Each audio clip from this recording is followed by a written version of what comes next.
Bonjour et bienvenue dans You Are Hormonal. Je m'appelle Anaïs, je suis nutritionniste fonctionnelle, spécialisée en santé hormonale et performance féminine. Si vous êtes ici, c'est peut-être parce que vous sentez que quelque chose a changé. Votre énergie, votre sommeil, votre cycle, votre humeur, votre digestion, et que vous cherchez enfin une explication. Ce podcast, je l'ai créé comme une boîte à outils, pas pour vous ajouter une charge mentale de plus, mais pour vous redonner de la clarté. Ici, on relie les symptômes à la physiologie, on décrypte les mécanismes, on remet du contexte, et on traduit la science en actions concrètes applicables dans la vraie vie. Parce que votre corps n'est pas capricieux, il communique. Et surtout, parce que ce n'est pas dans votre tête, c'est hormonal et ça s'explique.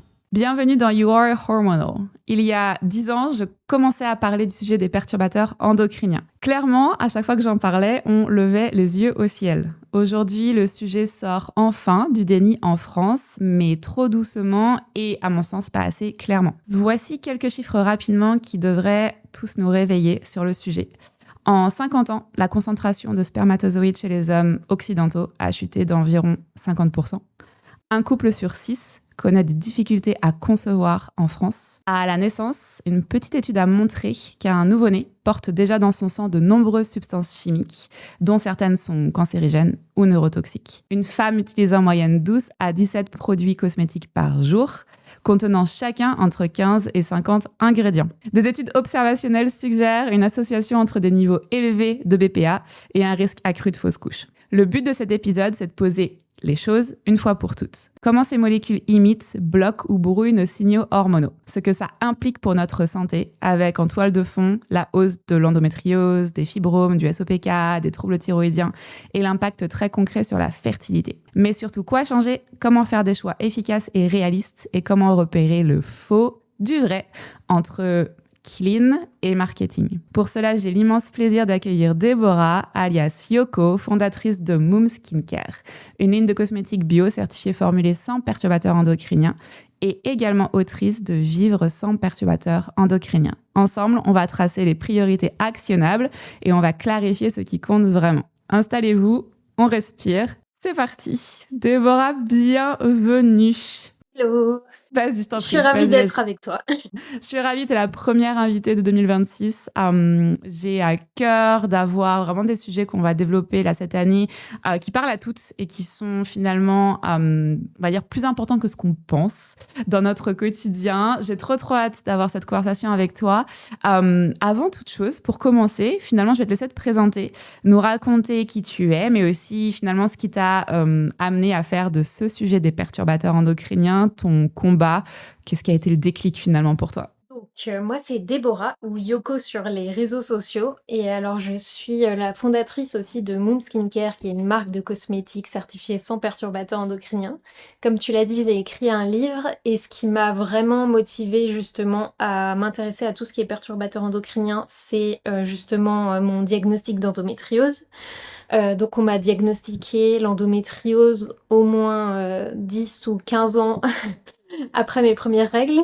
Ouais. Du coup, quand c'est tombé, je le savais limite déjà et j'étais déjà un peu dans tout ce qui est le process d'avoir un mode de vie plus clean, de me dire: «Mais qu'est-ce qui fait que j'ai tellement mal pendant mes règles?» et cetera.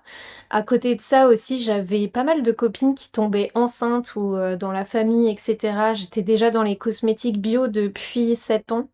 Ok. Et en fait, on me demandait à chaque fois ce qu'on pouvait mettre sur sa peau, qu'est-ce qui était clean et en fait, à chaque fois que je regardais les listes d'ingrédients, je me disais: «Mais rien en fait», il y a à chaque fois des lacunes en fait et j'avais vraiment du mal à conseiller, en tout cas dans chaque catégorie de produits, vraiment un produit qui corresponde 100 % à mes critères. Ouais. Et du coup, à l'époque, on voulait aussi avoir des enfants. Je me suis dit: «Ah ben, qu'est-ce que je vais mettre moi, au final, quand je serai enceinte?» J'avais limite plus envie de me laver et du coup, tout ça mis ensemble, ça m'a menée à créer Moom, qui est la première marque qui est certifiée sans perturbateurs endocriniens. Donc là, ça a été un gros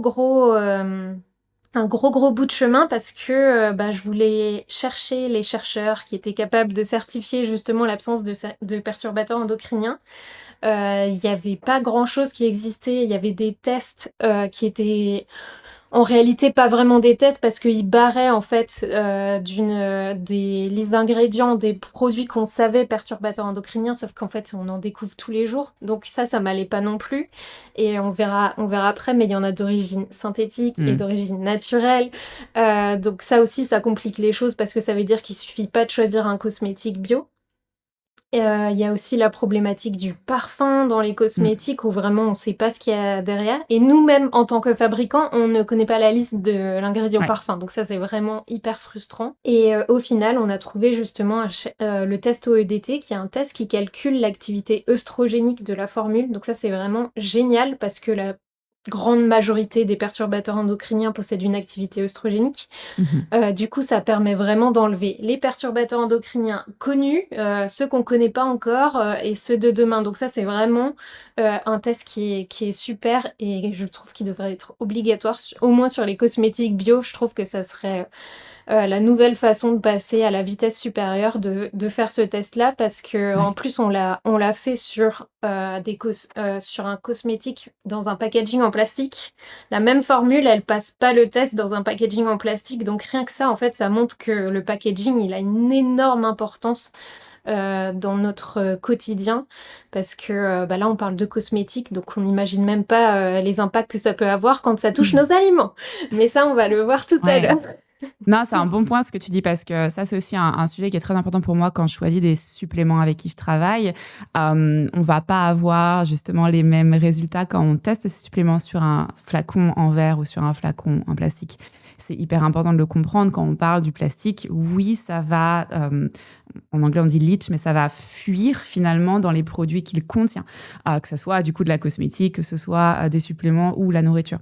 Donc ouais, c'est un sujet qui, moi, me passionne. Tu parlais de cette activité œstrogénique, donc on va en parler. C'est une des propriétés effectivement des perturbateurs endocriniens qu'on appelle les xénostrogènes. On en parlera un peu plus en détail et c'est pour ça que justement, tu nous parlais, Déborah, de ce diagnostic d'endométriose. Et pour toutes les personnes qui nous écoutent, qui sont atteintes d'endométriose, on en parlera un petit peu plus en détail. Mais bon, moi, très franchement, ça fait partie d'une des raisons pour lesquelles j'ai eu un coup de cœur pour toi et ton profil. C'est que je suis concernée aussi par l'endo. Et j'ai eu la chance d'avoir enfin ce diagnostic-là.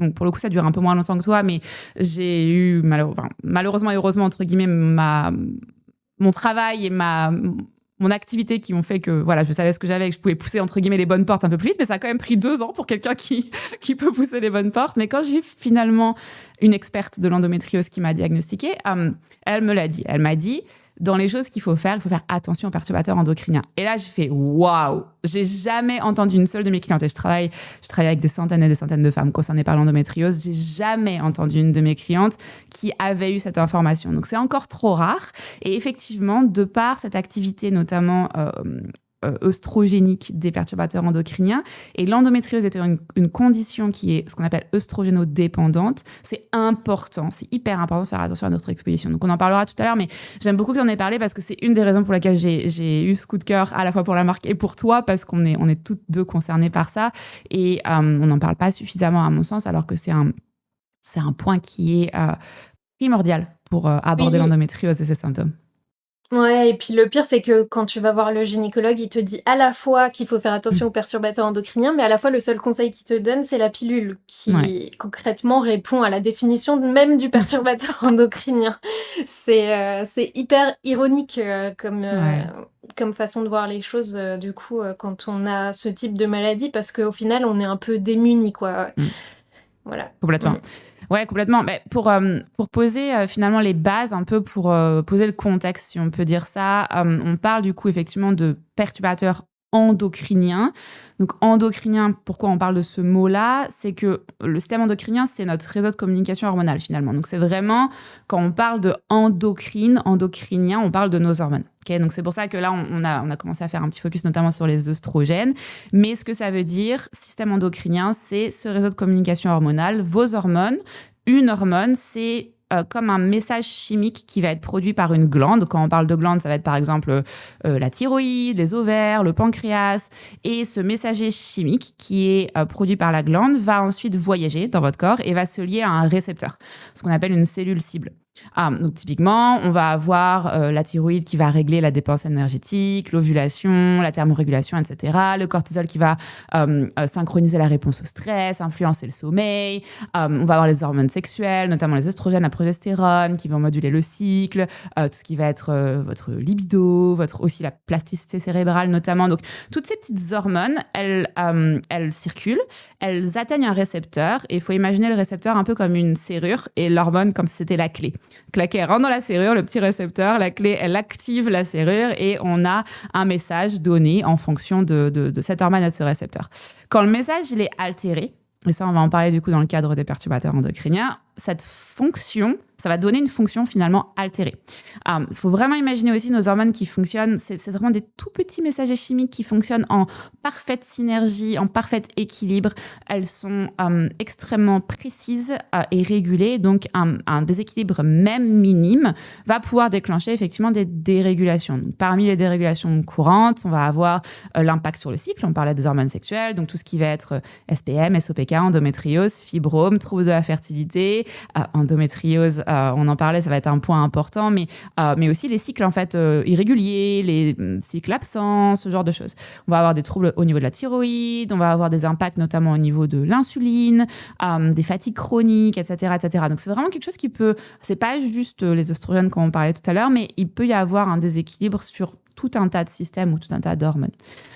Et du coup, quand on parle finalement, et c'est là où je vais te poser la question que tout le monde attend, je pense, c'est quand on parle de tout ce système-là, des hormones, du système hormonal, qu'est-ce que ça veut dire? C'est quoi un perturbateur endocrinien finalement?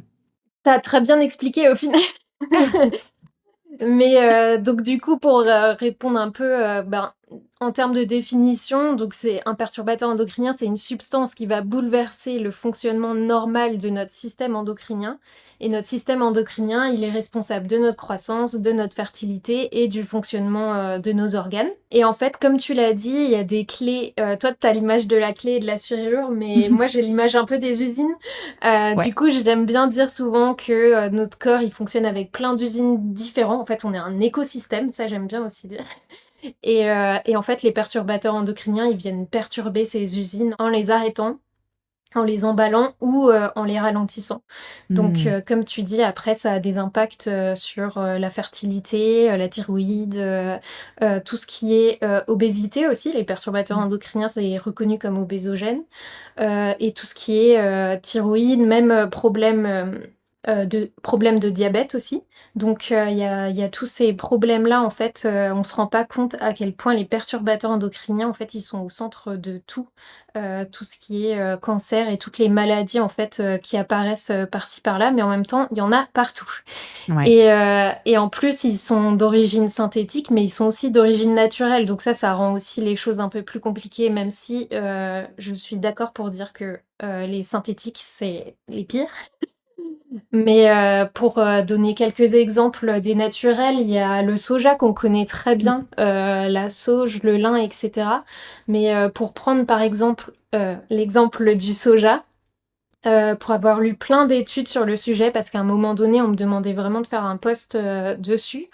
Je suis tombée sur, plein d'études super intéressantes qui sont menées en Asie. En fait, ça permet de voir que les mécanismes du corps ne sont pas du tout les mêmes, selon, les personnes, qu'on est et comment on appelle ça? Le mode de vie qu'on a, en fait. Par exemple, en Asie, ils utilisent le soja depuis, des millénaires et du coup, ça a créé des mécanismes du corps différents. Donc en fait, l'effet du soja en Asie ne sera pas du tout le même que l'effet du soja qu'on peut avoir en Europe et même, je suis déjà tombée sur des études aussi où ils ont démontré que si on introduit le soja un mois, et qu'on voit les effets, pardon, un mois après, 6 mois après, 10 ans après, bah, les effets seront pas du tout le même. Donc au niveau du naturel, on a un peu cet effet du corps qui s'habitue et cetera. Oui, Des effets que je n'ai jamais observés dans aucune étude sur les perturbateurs endocriniens d'origine synthétique. complètement.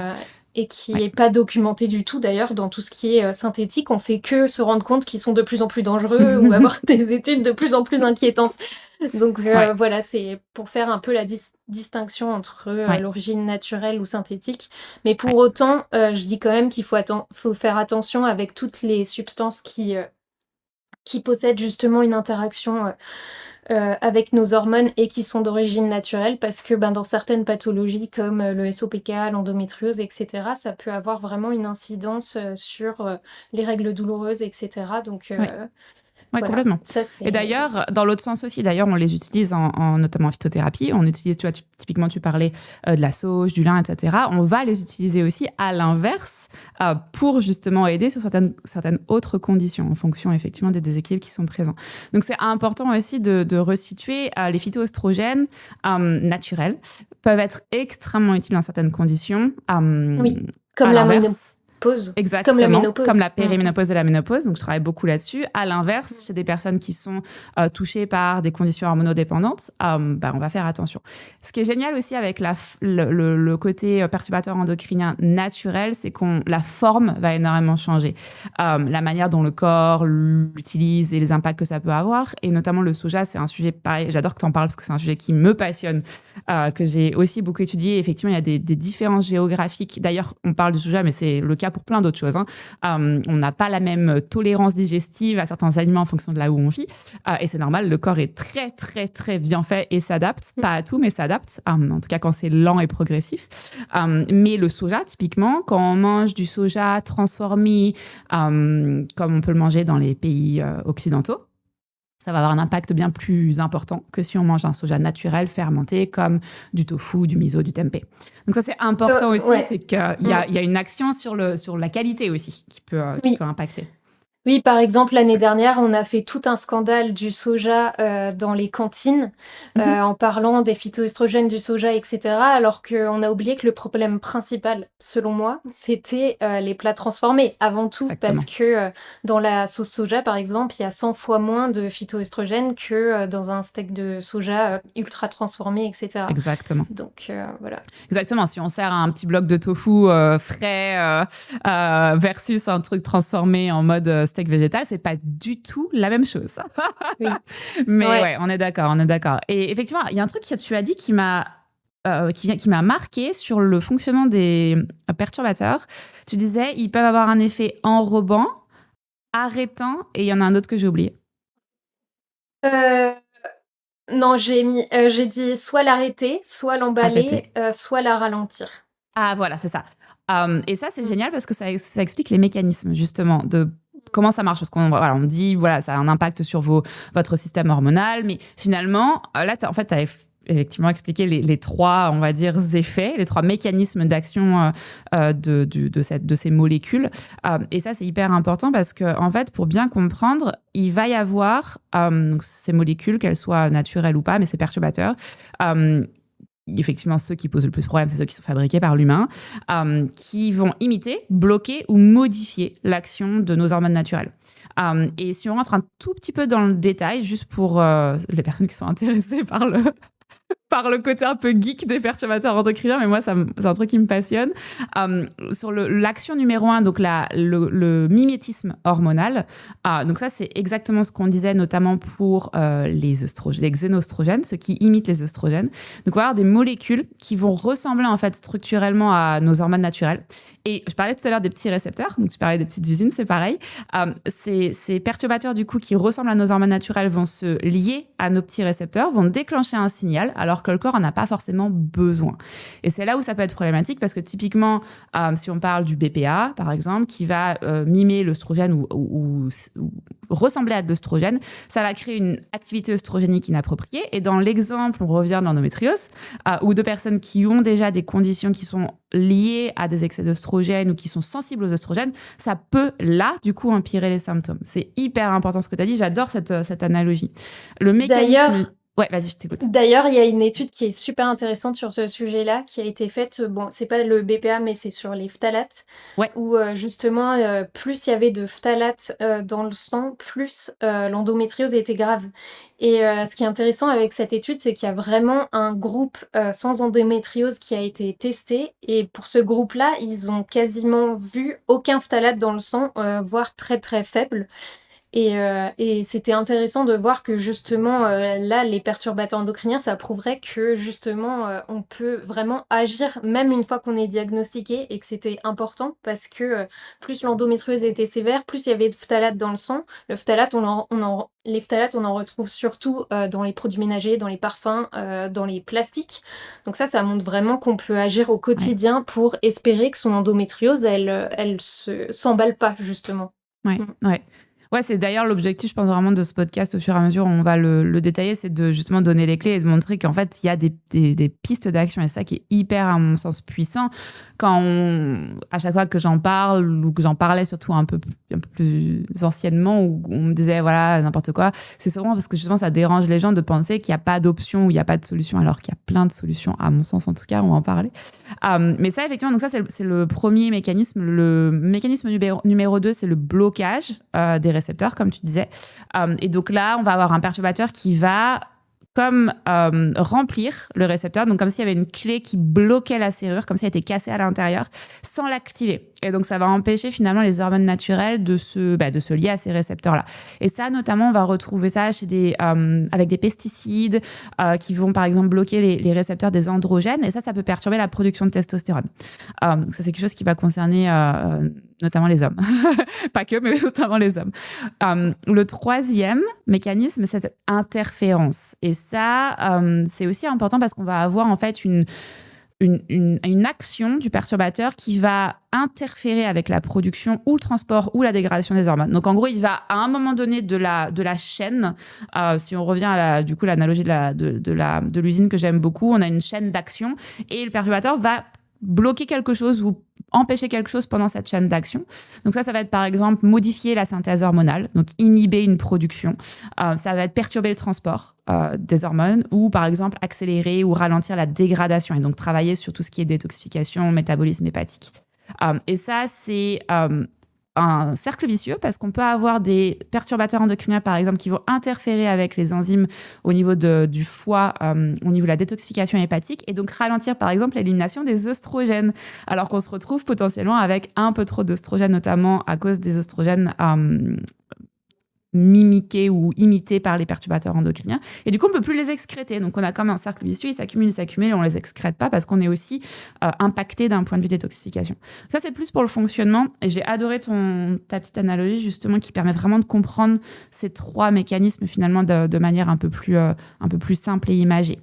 Tu commençais à nous dire un peu quel type, finalement, par exemple, le BPA, etc., quel type on pouvait retrouver leur action. Est-ce que tu peux nous dire un petit peu les grandes catégories ou les grandes familles de perturbateurs qu'on aime observer, regarder, qu'on souhaite vraiment limiter le plus possible, finalement? Dans les perturbateurs, les plus importants pour moi, c'est tout ce qui est lié au plastique. Donc, on va avoir tout ce qui est phtalate, tout ce qui est, BPA, comme tu as dit tout à l'heure. On pense souvent au BPA, mais faut prendre toute la famille des bisphénols. Ça va être comme avec les PFAS, au final, faut dire polluants éternels maintenant parce qu'en plus ils ont renommé ça PTFE et cetera. Donc voilà, donc d'ailleurs pour les bisphénols, au final, les remplaçants, ils sont pires que le BPA. Donc là, c'est bien de prendre un groupe de famille plutôt. Et après, on a tout ce qui est polluant de l'air intérieur, où on retrouve d'ailleurs aussi des phtalates. Mais globalement, dans notre quotidien, ce qui contient le plus de perturbateurs endocriniens, on va avoir tout ce qui est parfum, tout ce qui est produits ménagers. Et tout ce qui est plastique dans notre cuisine, parce que dans les poêles en PFAS, on retrouve aussi du plastique d'ailleurs. Donc ça fait double polluant. Et voilà, pour les plus problématiques, c'est vraiment tout ce qui est parfum et plastique, ça a vraiment envahi notre vie. Ouais, vraiment. Voilà. Et c'est, tu vois, quand tu dis ça, justement, là, on commence à se rendre compte de la quantité de choses qui sont concernées par ça et qu'on utilise au quotidien. Et en fait, ça explique en partie pourquoi c'est ultra dangereux, finalement. En plus du fonctionnement et du mécanisme qu'on a détaillé juste avant, de ce que ça perturbe. Il y a le côté cocktail, l'effet que en fait, on n'est jamais juste exposé à une seule molécule, mais que chaque jour, on cumule des dizaines et des dizaines et des dizaines de perturbateurs via justement les cosmétiques, l'alimentation, l'air qu'on respire, l'eau, et qu'on ne sait absolument pas, finalement, comment, ces molécules interagissent entre elles, tout court, parce que c'est des molécules pour beaucoup qui sont récentes, l'ère industrielle, où il n'y a pas, par volonté, soyons clairs, de recherche sur et le sujet. surtout, elles ont jamais été testées, en fait. Voilà, Leurs effets exactement. perturbateurs endocriniens n'ont jamais été testés, ouais. C'est ça. Et c'est pour ça que je dis par volonté, parce qu'il y a une vraie volonté Ouais. industrielle de pas le savoir. Mais, et là, je veux pas crier au complot, c'est juste que c'est la vie, c'est comme ça. De la même manière qu'il y a beaucoup de femmes représentées dans la recherche, c'est pareil. Oui, ils ont décidé d'utiliser une méthode qui permet à la fois de checker si c'est vraiment mortel à un instant T ou si et à la fois d'être assez gentil vis-à-vis de la substance pour pouvoir la mettre sur le marché le plus rapidement possible, quoi. Ouais, Donc exactement. Puis il n'y a pas de recul. En fait, c'est surtout oui. ça, il n'y a pas de recul, il y a pas. Et cet effet cumulatif, c'est vraiment un des éléments qu'il faut que vous compreniez comme étant un des plus importants à mon sens, parce que c'est c'est pas testé. On teste pas l'association de telle ou telle molécule, de tel ou tel perturbateur entre elles. On va tester s'il y a un effet nocif de un produit en particulier. On parle pas de l'effet cumulatif des autres produits ensemble et de leur action combinée. Ça, c'est hyper important, cet effet cocktail. C'est que c'est pas juste une molécule. Il y a une interaction entre ces différentes molécules dans l'organisme. Comme je disais tout à l'heure, il y en a qui vont bloquer tel ou tel mécanisme et d'autres provoquer tel ou tel mécanisme et que ça crée un cercle vicieux, par exemple. Il y a des études qui montrent que cette exposition combinée, elle peut produire justement des effets synergiques. Que c'est pas juste, même si c'est à faible dose finalement. Oui, parce que ça, c'est hyper important avec l'effet cocktail, c'est qu'on le confond souvent. On dit: «Ah une substance, on va la rencontrer là, là, là, là, là», par exemple, les phtalates dans les parfums, les phtalates dans les plastiques. Mais en fait, c'est pas ça l'effet cocktail. L'effet cocktail, c'est vraiment on mélange une substance avec une autre et on n'a jamais testé, le mélange des 2. Par exemple, pour donner un exemple tout simple, dans le gel douche, la plupart des gels douche conventionnels contiennent du triclosan, qui est un conservateur, qui est largement utilisé, c'est un des plus utilisés. Au contact du chlore qu'on a forcément dans l'eau parce que c'est utilisé pour désinfecter l'eau, il devient du chloroforme, une substance ultra toxique qui est reconnue cancérigène et reprotoxique dans plusieurs études sur l'animal. Et à nouveau, pour donner un autre exemple, pour aller dans les produits ménagers, on peut aussi avoir du chloroforme en mélangeant simplement de l'alcool avec de l'eau de javel. Donc ça, c'est plein d'exemples pour illustrer l'effet cocktail. Ouais. Il faut pas confondre l'effet cocktail où justement on mélange des substances et c'est ça l'effet cocktail et la dose parce que justement ça j'en ai marre d'entendre ça. En termes de perturbateurs endocriniens, ce n'est pas la dose qui fait le poison. Et ça c'est hyper important parce que justement ce qu'ils ont montré justement les toxicologues au sujet des perturbateurs endocriniens, c'est que les perturbateurs endocriniens peuvent avoir des effets plus dangereux à petite dose qu'à haute dose. Exactement. Donc ça, c'est vraiment important de le comprendre et c'est bien, tu l'as bien expliqué. Toi. Non, c'est vraiment ça. En fait, c'est dangereux en fait, si on résume, c'est dangereux pour l'effet que ça a. Donc, on l'a dit, ça brouille, etc. Ça imite, ça a un impact sur nos hormones. Deuxième raison, comme tu viens exactement de le dire, la dose fait pas le poison. C'est pas linéaire.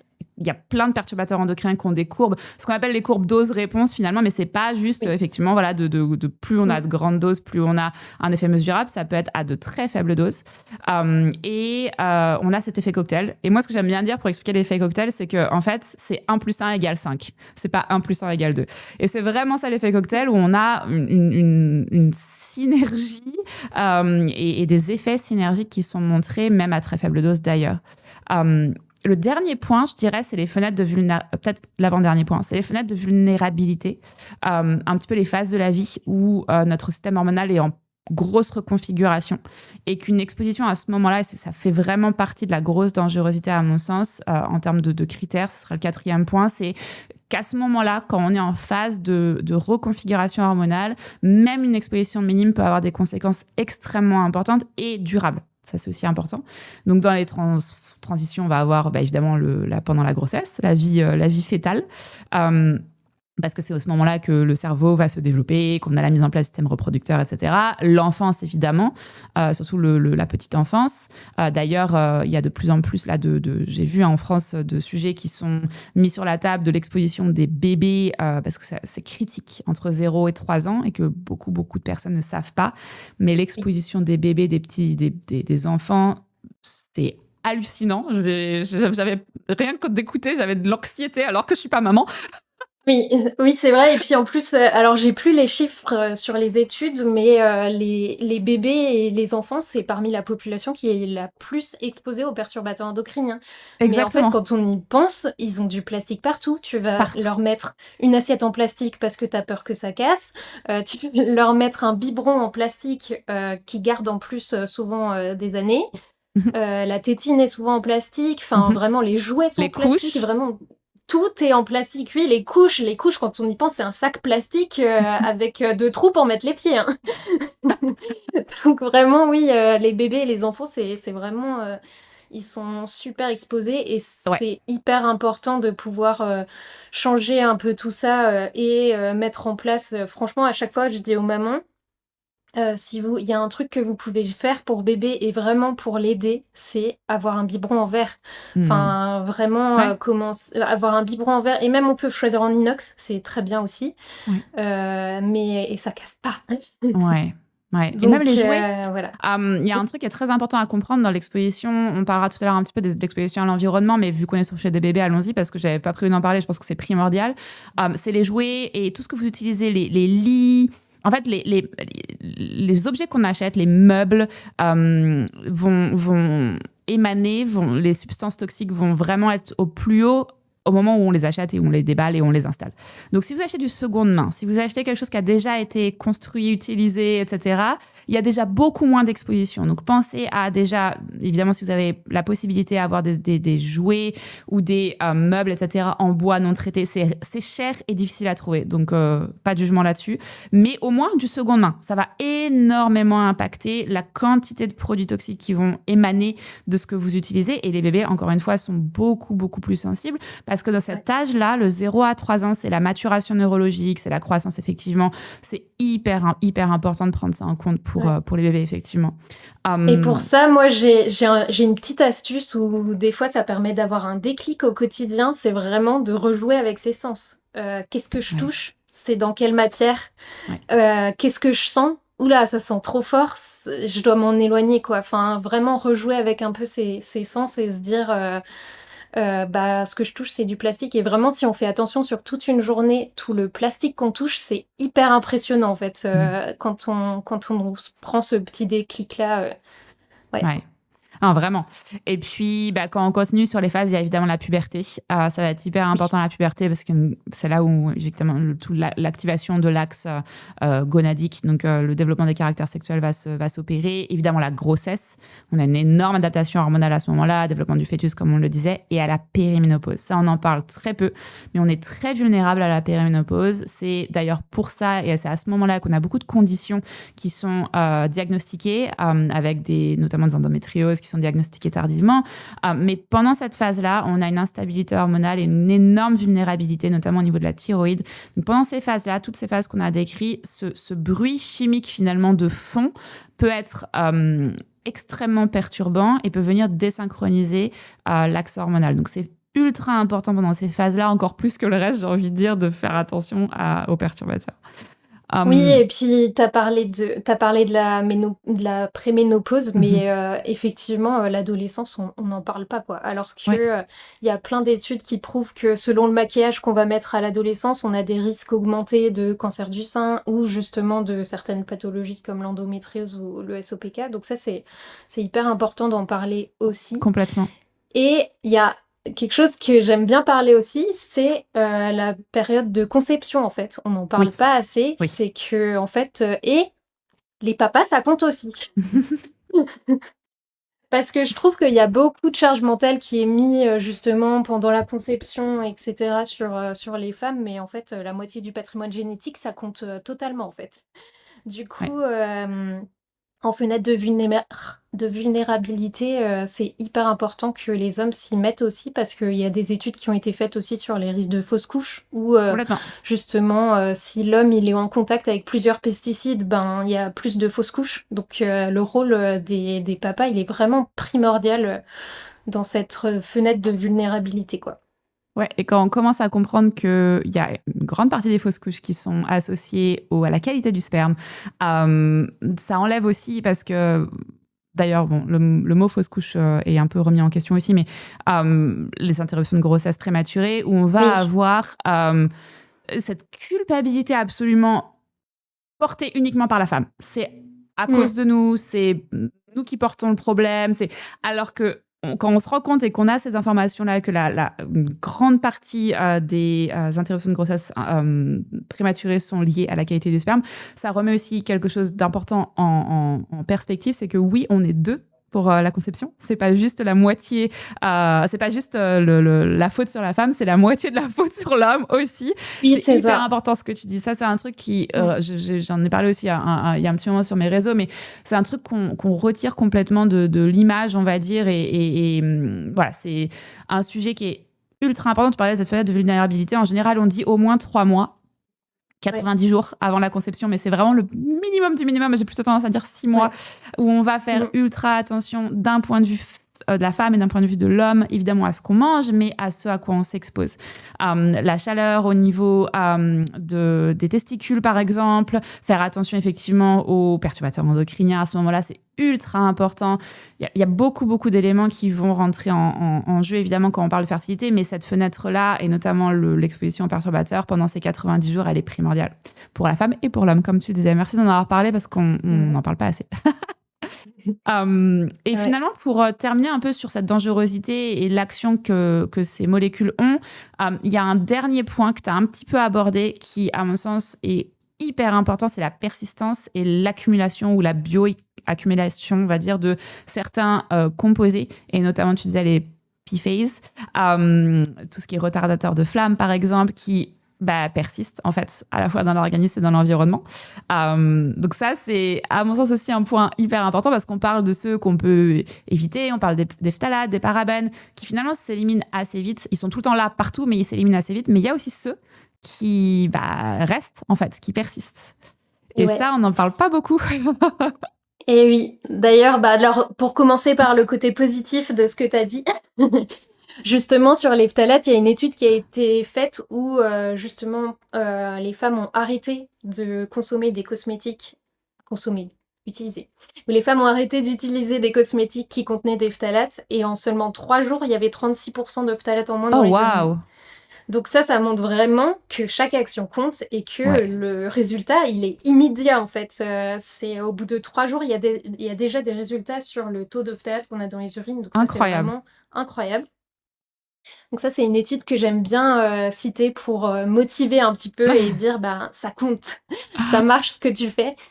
Donc ça, c'est important. Et après, effectivement, il y a tous ceux qui se cumulent et où le corps n'arrive pas à les éliminer. Et c'est ce qui fait aussi que un des conseils que je donne en alimentaire, c'est d'éviter les gros animaux. Parce que justement, c'est un peu le jeu des poupées russes, le petit mange le gros mange le plus gros, et cetera. Et tout ça, ça se cumule et c'est ce qui fait que, par exemple, dans un thon albacore, on peut retrouver une dose, mais exponentielle de métaux lourds ou de perturbateurs endocriniens comme ça. Complètement. Alors que il existe par exemple, si vous adorez le thon, il existe par exemple un tout petit thon qui s'appelle le thon listao, enfin tout petit, il fait 80 centimètres, mais Plus on est petit. loin du thon de 4 mètres albacore, quoi. Du coup, je donne souvent ce petit conseil tout simple et au final, Ouais. c'est le même prix au supermarché, c'est dans le même rayon, vraiment, il y en a partout à Carrefour, peu importe où vous allez. Mince, j'ai cité un grand magasin. Tu peux. Mais, mais peu importe où vous allez, vous trouverez du thon, Listao. En plus, quelquefois, il est même moins cher et franchement, ça fait la différence parce qu'il est plus petit. Ça, c'est un super conseil parce que moi, j'ai plutôt tendance à dire bon, arrêtez de manger vraiment du thon. En fait, faut en manger le plus rarement possible et manger par exemple des sardines, du maquereau, etc., des petits poissons. Mais en fait, ça déjà, c'est un bon. Tu vois, un truc que je disais pas, mais effectivement, tu as raison. Il y a des espèces de thon qui sont moins. contaminés, on va dire. Oui, Voilà, après le c'est... conseil numéro un, c'est toujours, oui, si on peut, prendre des sardines quoi, Ouais, mais en c'est manger vrai le qu'il y moins a des possible, en gens tout cas. Ouais. voilà, il y a des personnes qui arrivent pas à se passer de thon et pour ça, franchement, le Listao, c'est très bien. Ouais, t'as raison. C'est un très Voilà. bon point. Ouais, donc en gros, voilà, là on a bien expliqué l'impact, pourquoi c'est dangereux, ce que ça peut avoir comme conséquences.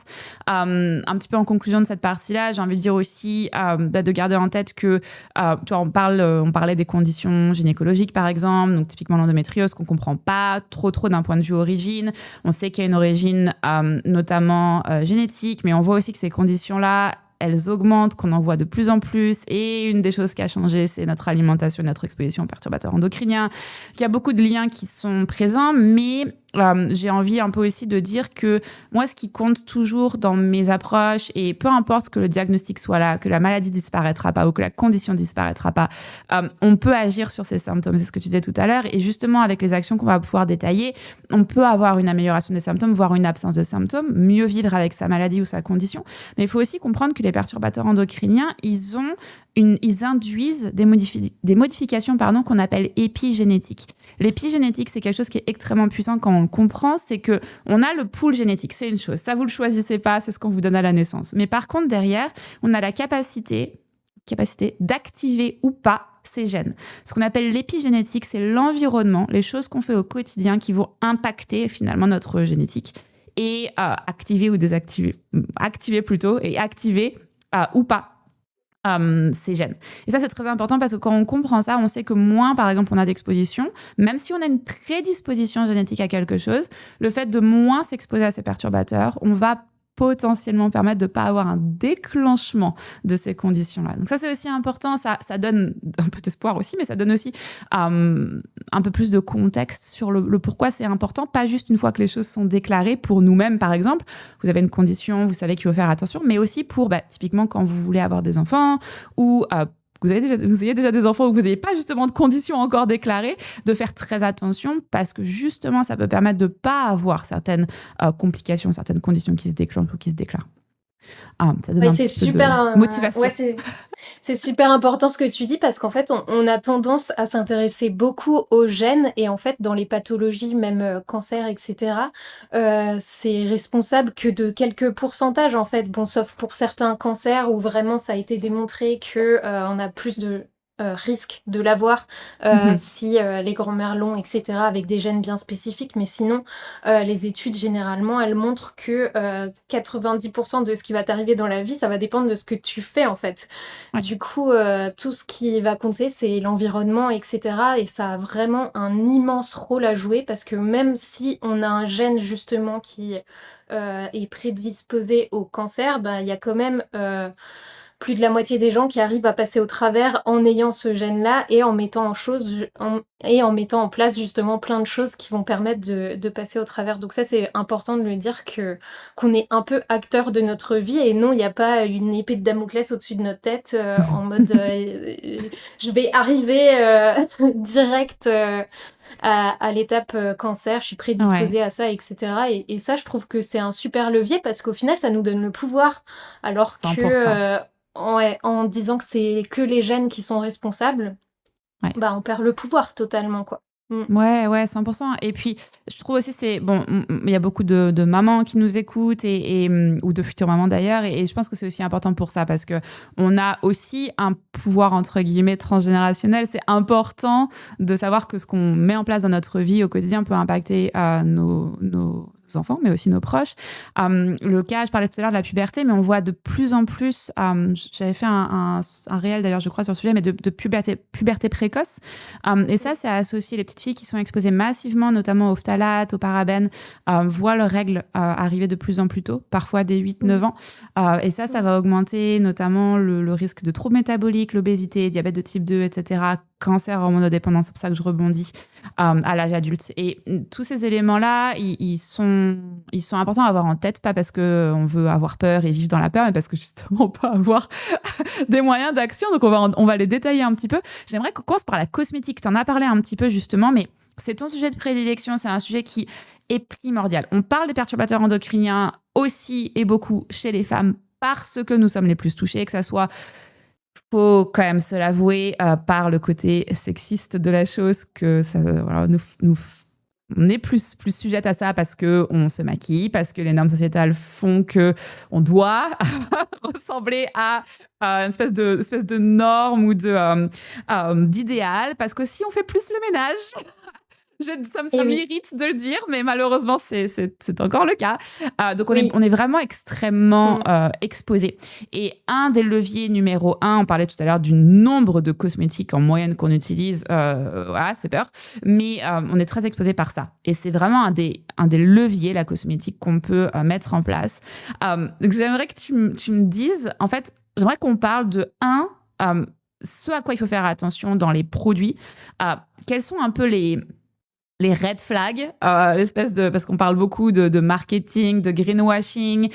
Vraiment que tu nous dises finalement comment on repère un bon produit d'un mauvais et comment on fait attention à ce que ça soit pas juste du marketing, mais vraiment un produit qui soit bon pour nous et sain finalement.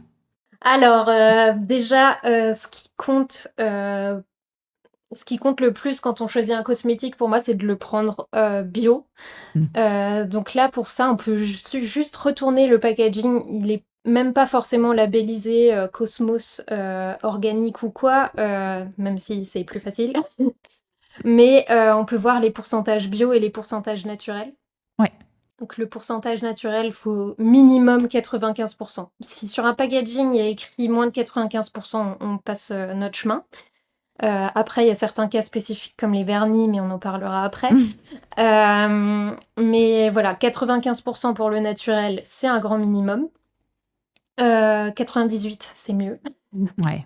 Et après le pourcentage bio aussi, ça permet vraiment de voir si la marque, elle va au-delà du minimum requis pour les labels bio. Ouais. Faut savoir qu'un produit qui est bio, il a besoin d'être bio que à 10% dans les produits qu'on rince, type gel douche, etc.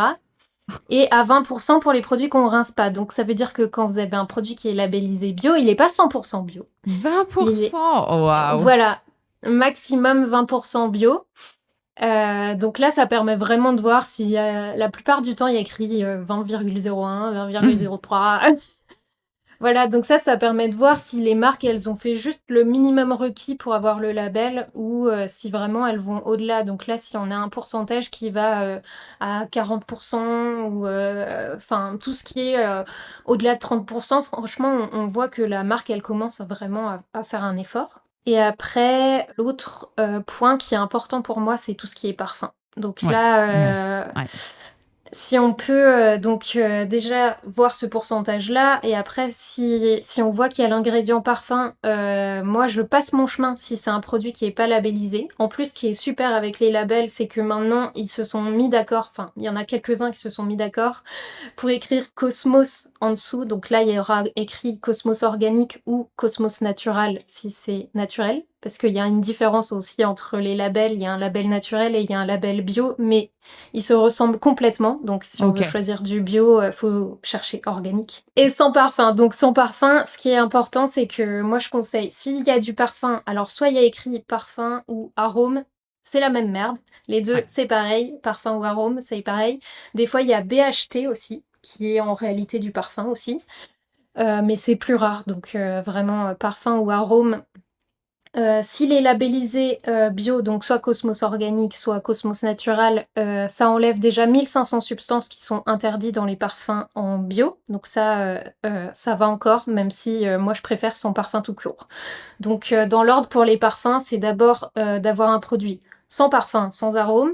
Ensuite, si on trouve pas, au moins qu'il soit certifié Mm. bio ou naturel. Et vraiment, s'il n'est pas certifié, on peut Ouais, on trouver laisse. ailleurs, quoi. Ouais. Enfin, vraiment, les parfums, c'est vraiment quelque chose qu'on essaye de mettre de côté. Pourquoi justement? Parce Euh, que c'est vrai qu'on n'en a pas parlé. Le Ah, bah label oui. parfum, qu'est-ce que ça veut dire et pourquoi on fait attention justement? Bah, le parfum, en fait, ça peut cacher plus de 2000 substances qui peuvent être utilisées en fait pour créer un parfum. Et parmi elles, on retrouve souvent bah, les phtalates dont Mm. on a beaucoup parlé.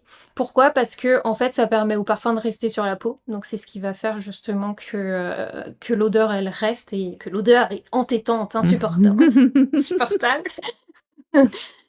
Voilà, donc et oui, en label bio, il y en a que 500, je crois même moins, entre 400 et 500 qui sont Ouais, autorisés. Donc ça prouve quand même qu'il y en a 1 500, que le label bio a jugé problématique. Donc ouais, heu ouais.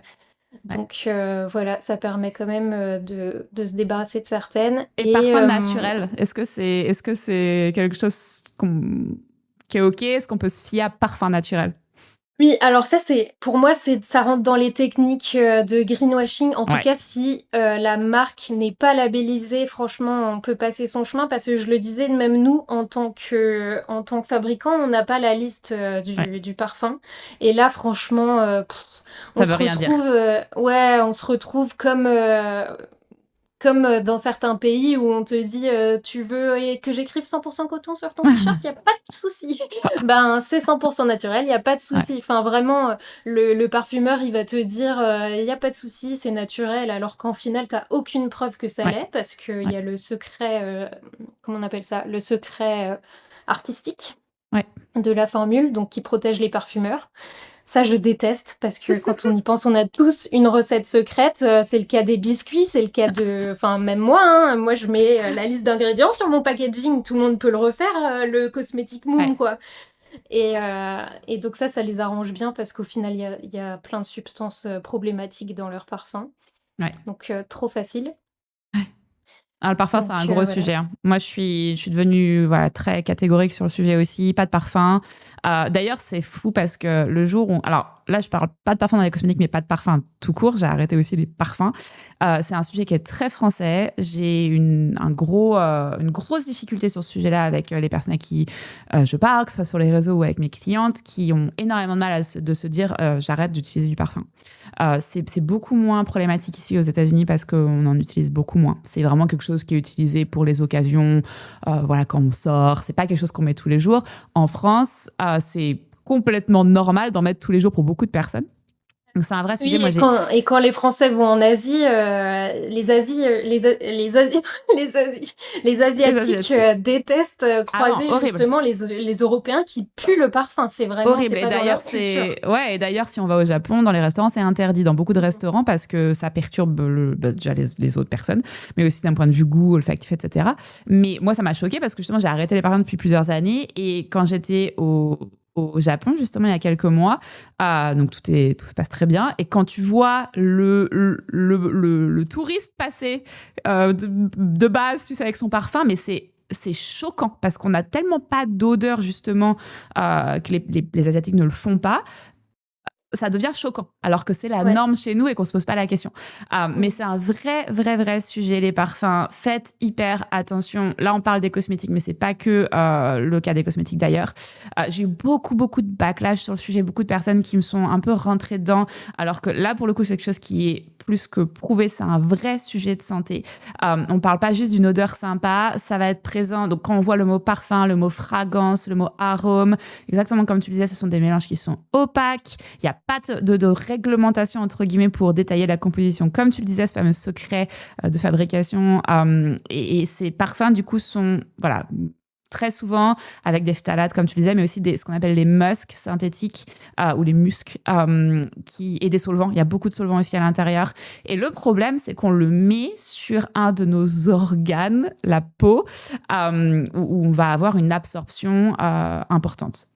Donc c'est hyper important d'ailleurs quand on parle des cosmétiques, c'est pour ça qu'on en parle. C'est parce qu'il y a une vraie problématique puisque la peau, c'est pas une barrière qui est imperméable. Tout ce qu'on applique, ça va directement dans la circulation sanguine en quelques minutes. On met ça sur nos muqueuses, sur nos lèvres, parfois même sur les zones intimes quand on parle notamment des tampons qui sont décolorés à la javel et qu'on met ça à l'intérieur de notre vagin. Ça me choque à Le quel point papier WC. le papier toilette, non mais horrible, le papier toilette avec des odeurs qu'on met Ouais. directement sur la vulve. Enfin, c'est sur nos Mm. muqueuses, tout est absorbé et va directement dans le sang. C'est pour ça que donc tout ce qui passe par la peau, mais il y a aussi toutes les inhalations. Et tu parlais du vernis, par exemple, qui est un gros sujet. Les parfums, évidemment, là aussi, l'inhalation, les sprays, les lacs, les trucs comme ça. C'est des molécules qui vont être directement intégrées dans vos poumons, puis ensuite dans le sang, du coup. C'est pour ça que c'est hyper important et stratégique. Je voulais que tu parles des vernis. Tu avais un sujet sur le topic des vernis. Est-ce que tu peux nous en dire un peu plus, justement, sur les vernis? Ouais, bah justement, alors juste pour faire une petite parenthèse, mais sur les parfums justement Oui. en solution, moi ce que je conseille, parce que c'est souvent difficile pour les personnes de se passer de parfum, donc dans les cosmétiques, de privilégier les cosmétiques avec des huiles essentielles Oui. plutôt que des parfums. Mais il faut pas être enceinte parce que les huiles essentielles pendant la grossesse, c'est déconseillé. Donc les huiles essentielles et après, nous chez Moom, là, cette année, on a sorti les brumes florales aussi qui est, une super alternative, surtout pour les bébés, les enfants. Je vois qu'il y a plein de marques de parfums pour bébés et enfants. S'il vous plaît, ne faites pas ça. Justement, achetez, un hydrolat bio, on en a 2 sur Moom, mais vous en trouvez aussi en magasin bio et cetera. Mais pitié, n'achetez pas un parfum pour bébé. Hem Et ça, c'est justement des eaux florales, qui ont un parfum très léger et qu'on peut utiliser, comme on veut et sur le cou et ça posera pas de problème parce qu'il y a aussi ce problème-là avec le parfum, c'est de le mettre directement sur le cou, donc et ça donne tout ce qui est problème de thyroïde et cetera. Donc vraiment en alternative, il y a ça et après il y a une marque, il y a 2 marques de parfums qui sont 100 transparentes, donc si on aime vraiment les parfums, c'est, Ingrédientaliste. Oui. Par contre, pour l'avoir senti, ils sont assez forts. Enfin, en tout cas pour moi qui ne n'aime plus les parfums. Ouais. Et ensuite, il y a Isota Parfum aussi. Isota C'est parfum, ouais. c'est les 2 seules marques que j'ai trouvées qui sont transparentes et qui donnent leur liste d'ingrédients. Donc Ouais. voilà pour les alternatives, aux parfums. Et Ouais. tu parlais aussi de l'absorption sur la peau. Oui. Il y a une étude aussi qui a montré que 60 des PFAS au contact de la peau étaient absorbés parce que, Ouais. on parle beaucoup des PFAS dans les poils, mais il y en a aussi dans les cosmétiques. Ouais. Je sais qu'il y a la loi qui est sortie l'année dernière pour l'interdiction des PFAS, mais elle va être active qu'en 2029 de mémoire. Ouais. Donc, en attendant, les cosmétiques, c'est aussi plein de polluants éternels et la peau les absorbe malheureusement. Ouais. Voilà. Ouais, non, c'est vrai, il y a tellement de choses au niveau de la peau. Et donc, ouais, pour revenir au sujet du vernis et notamment des inhalations, Voilà. est-ce que tu as des conseils par rapport au vernis? Parce que j'ai vu qu'il y avait aussi une interdiction qui est passée il n'y a pas très longtemps sur certains types de vernis, notamment les semi-permanents en France, il me semble. Mais ouais, est-ce que tu peux nous en dire un peu plus? Parce que le vernis, pour moi, c'est déjà à l'odeur, voilà, c'est assez clair qu'on devrait pas Qu'est-ce que respirer ça ce truc-là. sent? Même sans parler du truc qu'on utilise pour le retirer, le dissolvant, mon Dieu. Ah oui, aussi. Qu'est-ce que ça sent? Est-ce que tu peux nous en dire un peu plus? Et puis, est-ce qu'il y a des alternatives, en fait? Ou juste, moi, pour information, je suis passée aux ongles 100% naturels depuis très longtemps. Voilà. Ou alors, j'ai un vernis, un seul vernis que je mets, qui est 100% naturel, mais on pourra en parler justement. Mais ouais, est-ce qu'il y a des solutions pour les femmes qui veulent quand même mettre du vernis? Et quel est le problème finalement avec les vernis conventionnels? Alors donc, la reine du sang perturbateur endocrinien ne met pas de vernis. Donc ça, si on veut vraiment, éviter les perturbateurs endocriniens, c'est sans vernis. Après le mode, compromis, c'est, de faire des pauses dans l'année. C'est Donc ça. ça, je conseille, pour toutes celles qui aiment vraiment le vernis, si elles peuvent faire des pauses, de temps en temps dans l'année, c'est important. Et après, du coup, si on aime vraiment le vernis, c'est de prendre le vernis le moins problématique qui existe. Et je dis bien le moins problématique et pas le mot clean. J'essaye de me faire violence pour dire ça parce que vraiment aucun vernis n'est clean.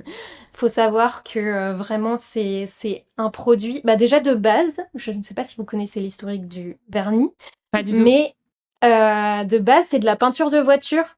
Dans les années je saurais plus dire. Peut-être 80, 70, il y a des femmes qui se sont dit: «Ah, je vais mettre de la peinture de voiture sur, mes ongles», et du coup, la mode est apparue.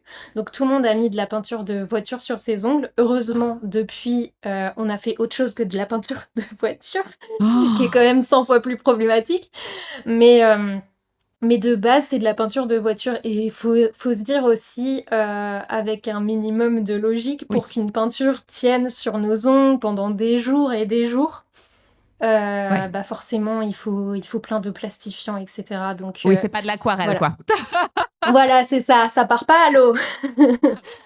Donc pour tout ce qui est vernis, les plus sains, ils contiennent 85 d'ingrédients naturels. Ils savent pas Ouais. faire mieux, donc ça veut dire qu'il y a 15 d'ingrédients, synthétiques dedans. Faut choisir des vernis qui sont 12 free. Ouais. C'est le max qui existe actuellement. Je crois qu'il y a les petits macarons qui disent faire du 21 free, il me semble. Mais je ne sais pas quelle substance en plus ils ont barré ou s'ils ont réussi à faire en sorte que le pourcentage il soit plus élevé que 85. Sinon, il y a Manucuriste aussi qui ont une gamme Oui. 12 free. Oui. Et le rouge français aussi, Ouais. par exemple. Après, pour les enfants qui aiment bien se mettre du vernis, il y a des recettes sur internet toutes simples avec de la maïzena et des betteraves ou des choses comme ça. Enfin, des fois, ça permet vraiment de plaire aux enfants sans avoir à mettre des vernis problématiques Ouais. sur leurs Ouais. doigts. Donc voilà, ça c'est Ouais. pour les alternatives. Mm. Ouais, bah, j'ai le même diagnostic, hein, pour avoir creusé un peu la question. J'ai les marques que tu as citées, donc notamment Petit Macaron et Manucuriste, qui sont, à mon sens, les plus OK que j'utilise. Mais voilà, il n'y a rien qui sera 100% clean, c'est pas possible. Et à utiliser le plus rarement possible. C'est un peu mon conseil également. Donc, on se rejoint là-dessus. Et, et après, le deuxième gros méchant dans les cosmétiques, c'est les colorations. Ouais. Ouais, ça, c'est un gros Les sujet. colorations, les colorations conventionnelles, ça c'est un gros sujet. Ah oui, et ce qu'on n'a pas parlé dans les vernis justement, c'est qu'il y a la problématique des vernis semi-permanents. Oui, oui.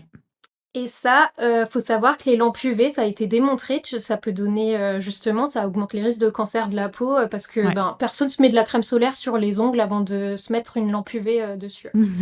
Enfin, personne, je ne connais Non. personne qui le fait. Mais voilà, c'est aussi une chose à savoir, c'est que, si on utilise ces lampes UV, ben, n'hésitez pas à mettre de la crème solaire autour de vos ongles, quoi. Ouais, et Voilà. puis il y a évidemment le produit en tant que tel, hein. Sur les semi-permanents, on est sur quelque chose qui, là aussi par logique, on s'en rend vite compte, hein, quand on commence à creuser, ne peut pas être quelque chose qui est clean, pardon, et sain. Clean et sain. J'essaie de faire un mot combiné. Voilà. Après, comme moi, j'ai un peu tendance à dire, quand on améliore son quotidien, on va parler un petit peu justement si on devait choisir les tops à changer et à améliorer parmi les cosmétiques, notamment, qu'est-ce qu'on choisirait. Mais j'ai toujours tendance à dire de choisir ses batailles, c'est-à-dire que typiquement, si on passe on se met du vernis semi-permanent toutes les 2 semaines et on se fait des colorations tous les mois, je fais du vernis semi-permanent, uniquement j'arrête les colorations et j'espace mon vernis, c'est déjà une énorme avancée. Donc, on ne parle pas de vivre comme une ermite et d'arrêter de faire absolument tout ce qu'on fait au quotidien, mais d'avoir cette prise de conscience et justement aussi de se rendre compte finalement pourquoi on fait les choses. Moi, typiquement sur le vernis, je me suis dit, oui, bah, j'aime bien de temps en temps, donc quand c'est pour moi, ok, mais très franchement, la plupart du temps quand je le faisais, surtout quand je vivais à Paris, c'était pour être dans la norme et pour ressembler à une espèce voilà, d'image qu'on, entre guillemets, de manière inconsciente, m'impose.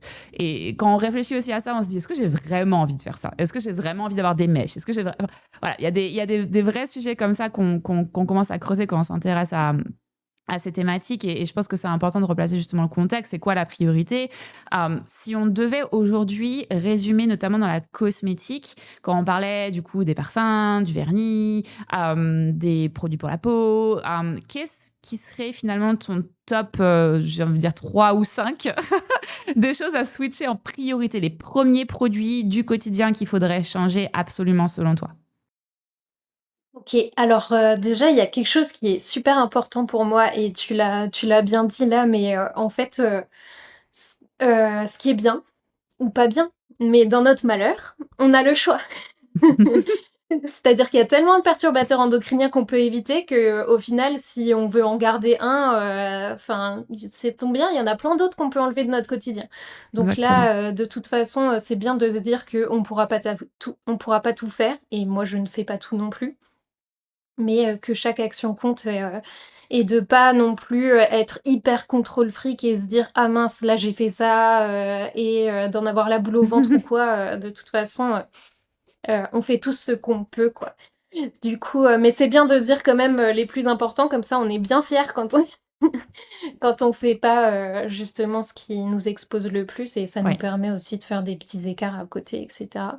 complètement. Du coup, donc pour moi dans les cosmétiques, le plus important donc, bah, on en a parlé, c'est le vernis. Ouais, Après, il y aura les colorations, où vraiment les ouais, colorations, c'est assez problématique. Pour moi, c'est quasiment au même niveau que les vernis. Faut dire que ça décolore le cheveu et cetera, donc c'est hyper chimique. ouais. Si on fait des colorations, là aussi, l'ordre, ça sera, d'aller plutôt en salon parce que ça a été démontré que si on les fait à la maison avec du conventionnel, c'est encore pire. De prendre du végétal et du 100 végétal parce que là, souvent, même en allant en magasin bio, c'est pas du 100 végétal, Ouais. donc faut bien choisir, ses marques.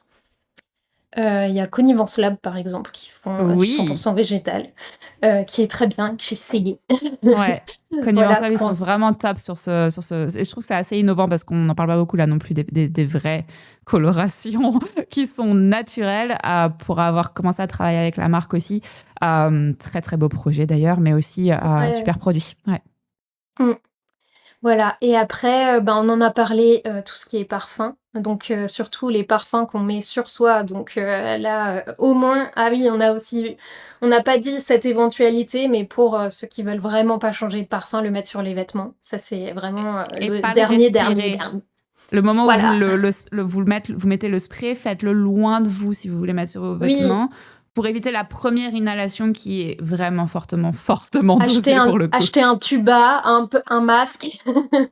Tu sais le truc Décathlon là que tu mets tout autour de ton visage.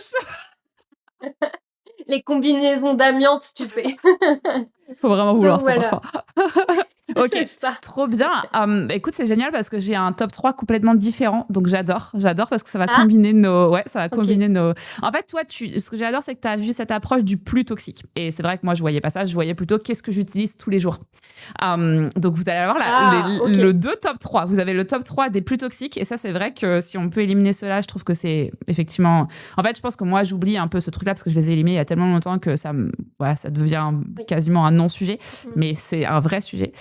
Et moi, je dirais, du coup, en plus, un top 3, c'est ce que vous utilisez au quotidien. Donc, parmi mon top 3, en tout cas, il y a le déodorant, qui, du coup, est appliqué quotidiennement pour beaucoup de personnes sur une zone qui est riche en ganglions lymphatiques, tout Ouais. près des seins. Donc, c'est Mmh. un vrai sujet. Allez sur des déos qui sont naturels, évidemment. Pas de sel d'aluminium, pas de parabènes, etc., etc. Toutes les petites caractéristiques dont tu as pu parler à appliquer au déodorant, du coup. On fait attention parce qu'il y a beaucoup de marques qui vont se vanter, là aussi, de produits naturels. Faites gaffe à ce que vous achetez de ce point de vue-là. On peut aussi ne pas mettre de déodorant. Votre corps se réhabitue à transpirer. Et si vous êtes propre, en général, on transpire sans odeur. Évidemment, quand on fait du sport, etc., moi, je mets du déodorant, un déodorant le plus naturel possible. J'en ai essayé plein. Il y en a plein qui ne fonctionnaient pas chez moi.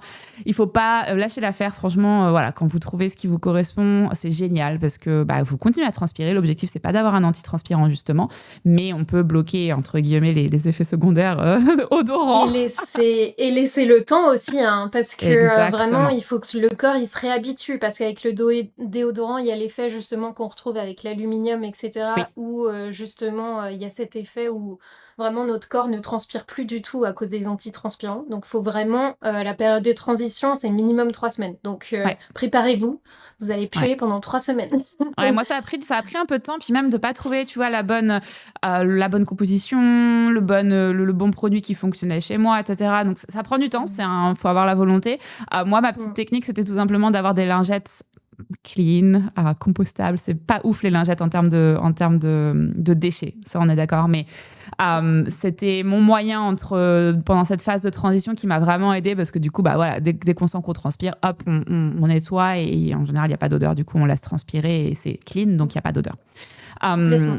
Le deuxième point, c'est les protections périodiques, les protections intimes. Là, c'est votre muqueuse qui est concernée. On a une absorption maximale. pas de tampons conventionnels, pas de serviettes conventionnelles. Et ça, faites hyper gaffe parce que là, à chaque fois, c'est pareil. J'ai des gens qui lèvent les yeux au ciel. C'est décoloré avec de la javel pour beaucoup de produits. C'est des microplastiques qu'on y retrouve.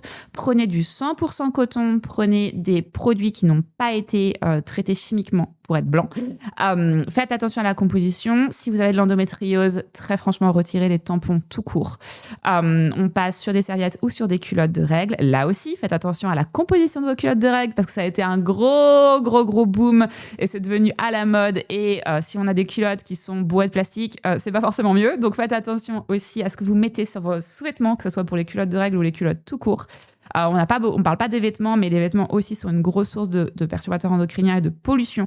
Faites attention à ce que vous achetez. Moi, j'ai maintenant une règle d'acheter le moins possible, mais la meilleure qualité possible, le plus clean possible. Faites attention parce que les vêtements, c'est une grosse source de pollution aussi.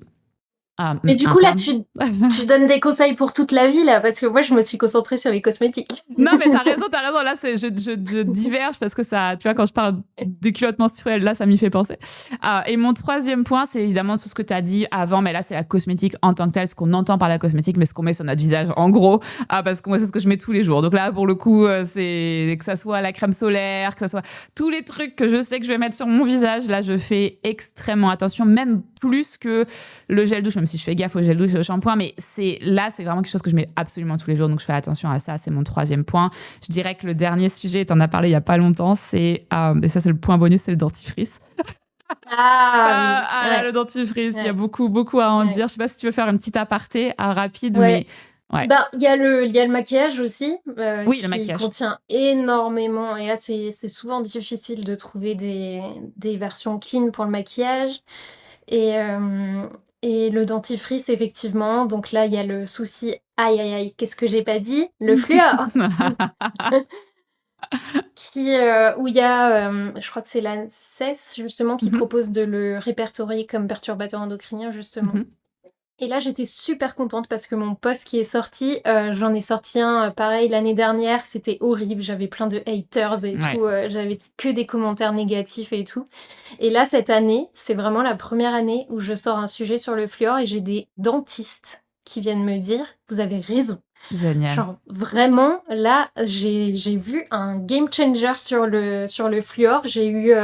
des dentistes qui m'ont dit « Je suis dentiste, ce qui compte, c'est surtout le nettoyage mécanique, etc. » Et après, pour avoir potassé le sujet plus, vraiment le sucre, mais c'est un fléau sur le fluor. Bon, après, il y a des mécanismes aussi où il y a certains perturbateurs endocriniens qui ont montré que ça donnait des caries, etc. Enfin, il y a plein d'études qui existent aussi comme ça. Il y a des pathologies spécifiques, etc. Je ne vais pas rentrer dans les exceptions ou les problèmes comme ça, mais de manière générale, en plus, le fluor, il y en a vraiment partout. Dans l'eau du robinet, c'est autorisé jusqu'à 1,5 mg par litre en France, en sachant que la dose pour un enfant, c'est 0,5. Donc au final, il y a du fluor un peu partout. Après, faut pas confondre non plus efficacité et toxicité. Ça, c'est un problème que j'ai souvent sur les réseaux, c'est qu'on me dit « Oui, mais c'est efficace ». En fait, l'amiante, c'est très efficace. Voilà. Donc, faut pas confondre efficacité et toxicité, quoi. Complètement. Donc, moi, j'ai tendance à dire, et pour avoir collaboré avec des dentistes un peu plus holistiques, justement, j'ai tendance à dire qu'il faut varier. Le côté... Et c'est vrai, quand on a des personnes qui ont des tendances aux caries, où on va conseiller justement, parce que vous êtes quelqu'un qui a tendance aux caries, à utiliser du fluor. Pourquoi pas? Moi, j'aime bien l'idée de varier. Si tous les Français commençaient par utiliser du fil dentaire, il y aurait beaucoup moins de problèmes de dents, pour commencer. Et si tous les Français, si tout le système médical français, parce que c'est pas la faute des Français, commençait à s'intéresser un peu plus à la prévention, il y aurait aussi beaucoup moins de caries. Là, moi, je le vois aux États-Unis. On a plein de problèmes d'un point de vue santé, évidemment, aux États-Unis, mais ce qui est compris dans toutes les mutuelles, entre guillemets, ici, les assurances, c'est qu'il y a un check-up obligatoire tous les 6 mois. je crois qu'en France, j'ai pu rester 3 ou 4 ans parfois sans voir un dentiste, tu vois. C'est clair, c'est clair, Donc voilà, c'est c'est clair. pas juste utiliser du fluor qui va sauver vos dents. Effectivement, il y a ce côté mécanique. Moi, j'aime beaucoup l'idée et dans tout, hein, que ce soit dans l'alimentation ou autre, de varier. Plus on varie, moins on a d'exposition à des choses qui sont potentiellement néfastes. Donc, variez si vous avez envie de garder du fluor pour peu importe la raison. Moi, j'aime bien cette idée de varier. De temps en temps, j'utilise moi-même du fluor. J'ai hérité de très mauvaises dents. Donc, j'ai énormément tendance à avoir des caries. Donc, je fais extrêmement attention pour le coup. Et du coup, j'utilise de temps en temps un peu de fluor et j'essaie vraiment d'avoir une logique la plus équilibrée possible. Et je pense que c'est vraiment important dans tout d'avoir une exposition la plus équilibrée possible. Ouais. Et comme on a dit, assez de PE. Exactement. Et il y a un truc qui était intéressant Ouais, aussi dans ce que tu as dit, c'est que le gel douche et le shampoing, souvent, oui. ils sont un peu mis de côté. Parce qu'on les rince, mais au final, dû justement à ces interactions qu'il y a avec l'eau, où on l'a vu par exemple le triclosan qui donne du chloroforme, c'est bien de pas se dire ah ben je prends le moins cher des gels douche qui existent et de passer son chemin quoi. Du coup, ça c'est un point que je dis souvent, c'est ok, mais il faut faire attention un petit peu aux produits qu'on rince aussi. Ouais. C'est vrai, ça Parce va faire une que bonne la peau elle transition. s'ouvre. Vas-y. Oui, La peau, exactement. Surtout sous la la peau, chaleur. elle s'ouvre avec la chaleur. Exactement. Ça, c'est un bon point qui va nous faire une bonne transition aussi sur la maison. Mais moi, j'ai maintenant pris, et ça peut potentiellement aider des personnes aussi qui nous écoutent, mais j'ai le parti pris de prendre le plus simplissime possible. Moins il y a d'ingrédients, plus vous avez quelque chose de naturel à sa source, mieux c'est. Et c'est vrai que déjà, ça coûte pas cher parce que vous pouvez acheter des trucs en bidon de 4 litres. Moi, c'est ce que je fais maintenant dans des magasins spécialisés qui sont clean. Je fais pareil pour la lessive, etc. On pourra en parler. Vous pouvez aussi le faire vous-même si vous avez envie. Mais le moins d'ingrédients possible, le moins de parfum. Il y a 0 odeur dans mes produits, que ce soit mon shampoing, mon gel douche, il n'y a pas d'odeur.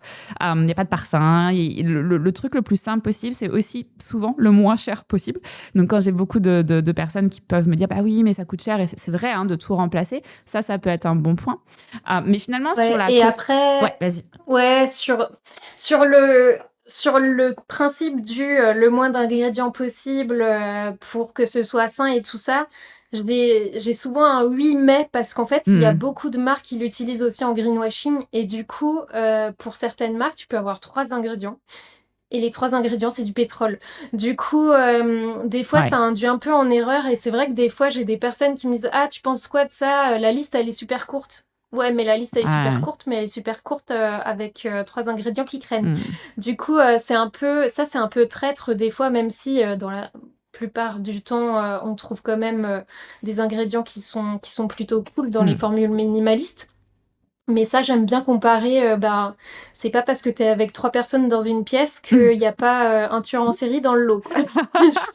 C'est une bonne analogie. Et finalement, en fait, si on peut résumer, ce qu'il faut regarder, c'est les labels fiables que tu as pu citer, des listes qu'on reconnaît, en fait. C'est plutôt ça. Plutôt que des listes courtes, des listes qu'on reconnaît, qu'on sait lire, que ça soit pas des produits chimiques qu'on comprenne pas. Oui, et ça, en fait, j'en ai pas parlé, mais il y a un super truc aussi à savoir, c'est que dans les listes d'ingrédients, les ingrédients végétaux d'origine naturelle, il y a des mots anglais. Donc, il y a oil, extract, butter, water.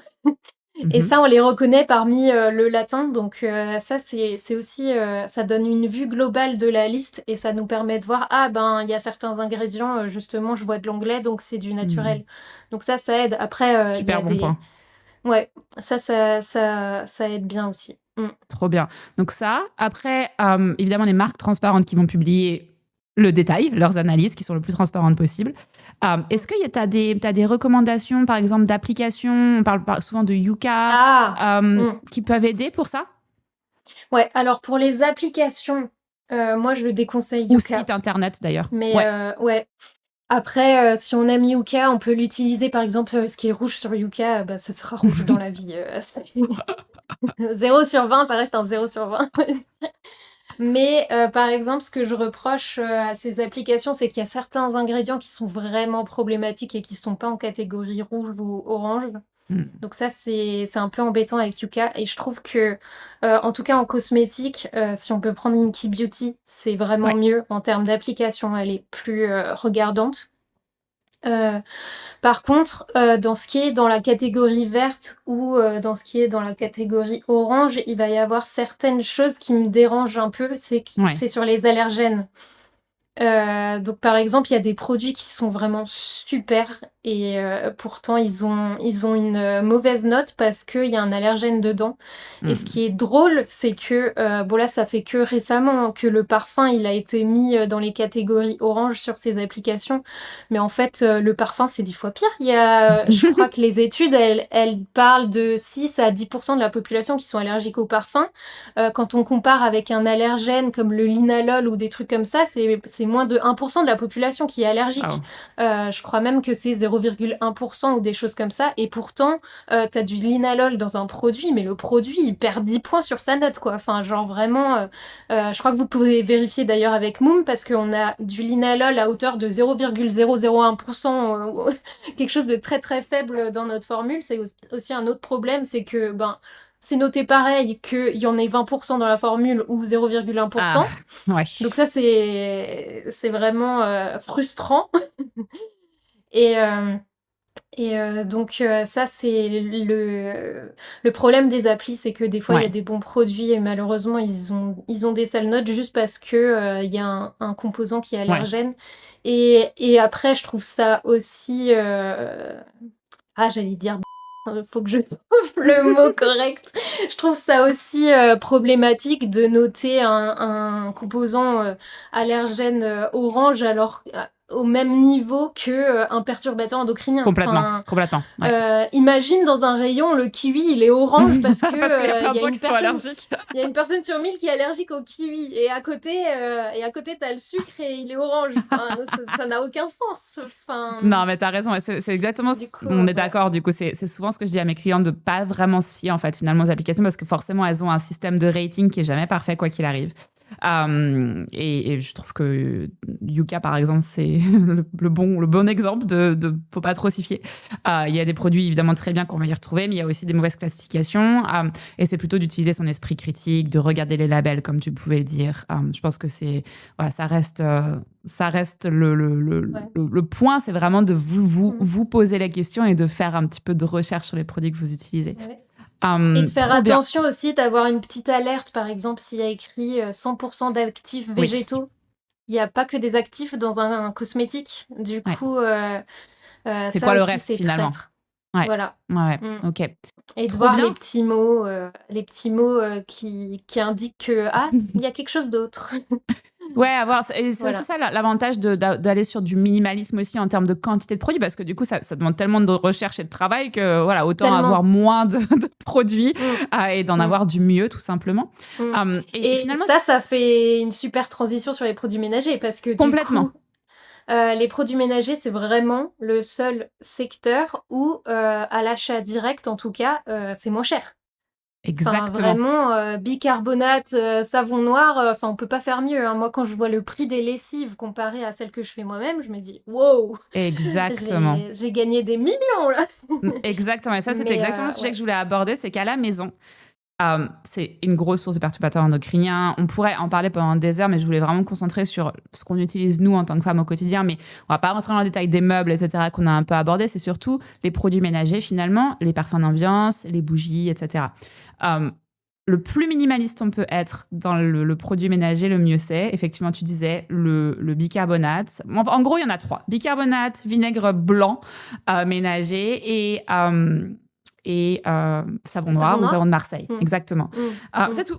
C'est tout. Et en fait, ce que vous voulez derrière, vous pouvez faire des sprays. Moi, je fais des sprays avec un petit peu d'huile essentielle, typiquement de citron. On s'assure par contre, les huiles essentielles, elles ont un vrai pouvoir. Hein. Quand on dit ça peut être allergène, oui, mais c'est aussi actif. Donc faites attention avec vos animaux, avec vos enfants.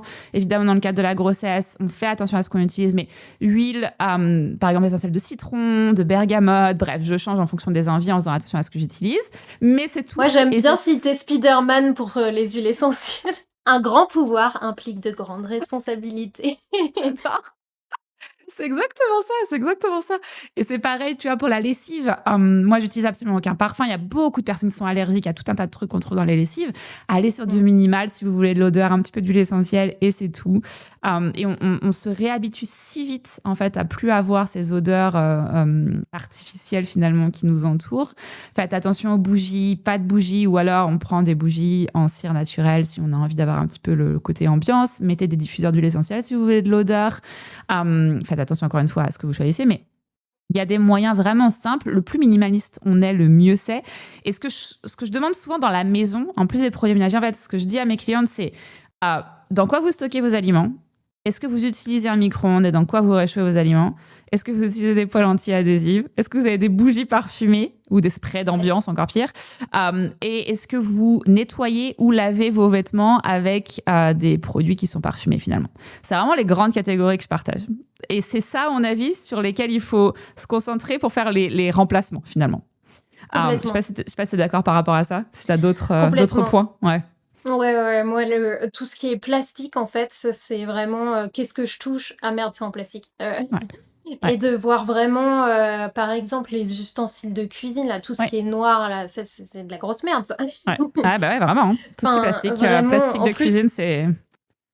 Des fois, tu vas chez quelqu'un, ils sont à moitié fondus, là, tu te dis, ah bah c'est super, c'est dans ton corps, cette histoire.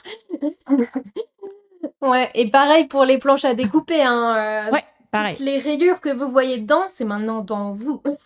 Dans les aliments et dans ce que vous avez mangé. Ouais, complètement. Ouais. Ça, c'est un vrai sujet. En gros, sur les swaps ou les changements de la maison, c'est exactement ça. Le verre, passez au verre. Tout ce que vous cuisinez, verre ou inox d'ailleurs. Pour le stockage, on ne réchauffe jamais du plastique au micro-ondes. Jamais, jamais, jamais du plastique. Donc, si vous voulez réchauffer quelque chose, on met dans un récipient en verre. Évidemment, pas d'inox dans le micro-ondes, mais on met dans un récipient en verre. On stocke dans du verre. Ne stocker. En fait, il ne faut pas acheter, stocker, réchauffer des aliments dans du plastique. C'est hyper important parce qu'on l'a dit, ça passe à travers ce que ça contient et donc après, vous l'ingérez. On jette les poêles en téflon qui sont abîmées. J'ai vraiment tendance à souvent dire, faut pas être psychopathe et on jette pas tout du jour au lendemain. Par contre, un truc où je suis catégorique, c'est que des poêles en téflon, des récipients en plastique, on les jette, on les offre pas, on les donne pas, on les jette à la poubelle. Ça donnera de toute service à façon, personne. c'est souvent écrit dessus, hein, au bout de 2 ans, on est censé s'en débarrasser. Exactement. Du coup, et ça amène aussi la partie la partie dont on parlait sur le budget. Au final, il y a plein de changements comme ça qu'on va faire. Ça coûte cher au départ, mais en fait, c'est du long terme. Enfin, il y a des poêles en inox, elles sont garanties à vie, alors que la poêle en téflon, on est censé la changer tous les 2 ans. Du coup, il y a plein de choses comme ça coûte cher au départ, mais en fait, il faut voir sur le long terme. C'est pareil pour les habits, en fait. Je crois qu'en France, la moyenne, c'est 45 habits par an. Enfin, qui a besoin de 45 habits par an? Et si on en achète 45, à mon avis, je mets ma main à couper que ce n'est pas 45 habits en coton bio. Donc voilà, c'est... Ouais, le minimalisme, encore une fois, hein, c'est ça, hein, c'est aller à l'essentiel. Oui, c'est plus cher parfois à l'achat, mais ça dure plus longtemps. Moi, dans ma cuisine, il y a pour cuisiner de l'inox. Non, l'inox ne colle pas. Si votre inox colle, c'est soit que vous avez acheté de la mauvaise qualité et qu'on n'est pas sur un corps sur l'intérieur de la poêle qui est de qualité. Ou le revêtement en inox d'ailleurs, enfin la dernière couche. Donc faites attention à ce que vous achetez, qualité, ou que vous ne savez pas l'utiliser correctement. Il faut monter en température correctement. N'hésitez pas à faire le test de la goutte d'eau, mais ça ne colle pas l'inox. C'est vraiment important de comprendre ça. Donc il y a de l'inox, il y a du verre. Il y a de la fonte. Les vieilles poêles en fonte qu'on utilisait autrefois, c'est des outils qui sont absolument géniaux pour votre cuisine. C'est aussi intéressant d'un point de vue minéraux. Ça, on n'en parle pas souvent, mais c'est aussi intéressant. Ah, je savais pas. Tiens. Ouais. On va avoir du fer, notamment, qui va passer dans les aliments. Donc à utiliser également sans aucun problème, la fonte.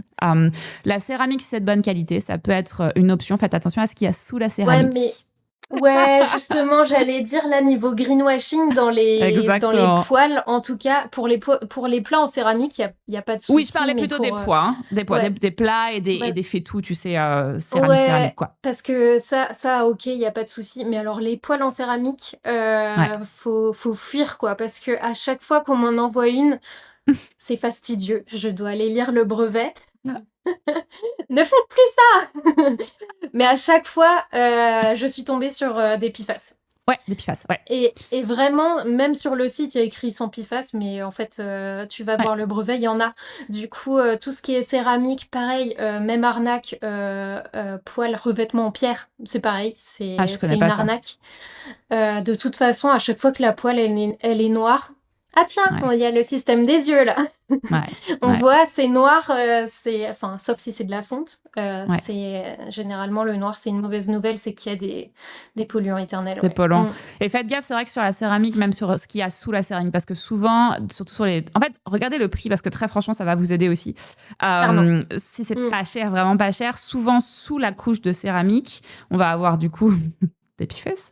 Et quand on gratte et quand la couche s'en va, du coup, bah, ça revient. C'est exactement le même problème que quand on a une poêle classique, malheureusement, en téflon. Et pour l'inox, Ouais, pour vraiment si les personnes font un achat, il y a que 2 marques qui sont sans aluminium. C'est Baumstahl et Beka qui ont fait une gamme, cuivre ou, à la place de l'aluminium parce qu'en fait, on a mis une couche d'aluminium au milieu pour conduire correctement la chaleur. À la place de l'aluminium, ils ont mis du cuivre. Donc, c'est les 2 ok, seuls qui ont fait du sans alu et ça, je trouve ça important même d'un point génial. de vue environnemental, mais aussi d'un point de vue sanitaire, parce que l'aluminium, il y a des études qui montrent qu'il cause des problèmes neurodégénératifs, etc. Ouais, Donc, si vous faites un achat, en tout cas, Baumstahl et Beka ont fait génial. des gammes avec cuivre. Donc ça, c'est bien, Trop bien, merci pour ça. vraiment. D'ailleurs, j'ai souvent tendance à dire sur tout un tas de choses, que ce soit vos cosmétiques, la maison, la manière dont on cuisine. Réfléchissez à ce que vos grands-parents et arrière-grands-parents faisaient. Les casseroles en Mm. cuivre, c'était le quotidien. On les voyait partout, d'ailleurs, il y a encore des mamies qui les ont accrochées au mur. Ouais. C'est pas pour rien, finalement, qu'on a de plus en plus de personnes qui reviennent. Moi, j'aime bien dire cette idée de revenir à l'ancien, à l'essentiel. On n'est pas sur, OK, on repart cette espèce de mode ancestrale, c'est pas l'idée. Mais il y a beaucoup de choses qu'on doit et qu'on pourrait reprendre. C'est pareil pour l'alimentation. Je dis toujours, si votre grand-mère ou votre arrière-grand-mère ne reconnaît pas ce que vous mangez, il ne faut pas le manger. C'est assez simple finalement, hein. Et Mm. c'est pareil pour la cuisine, pareil pour les produits ménagers, pareil pour tout ça. Je pense que c'est hyper important. On parlait des produits ménagers, donc évidemment, exactement ce que tu disais, on passe au vinaigre blanc, bicarbonate, savon noir, simple, efficace, économique. Il y a une autre grosse partie que je mets en avant, c'est la chambre.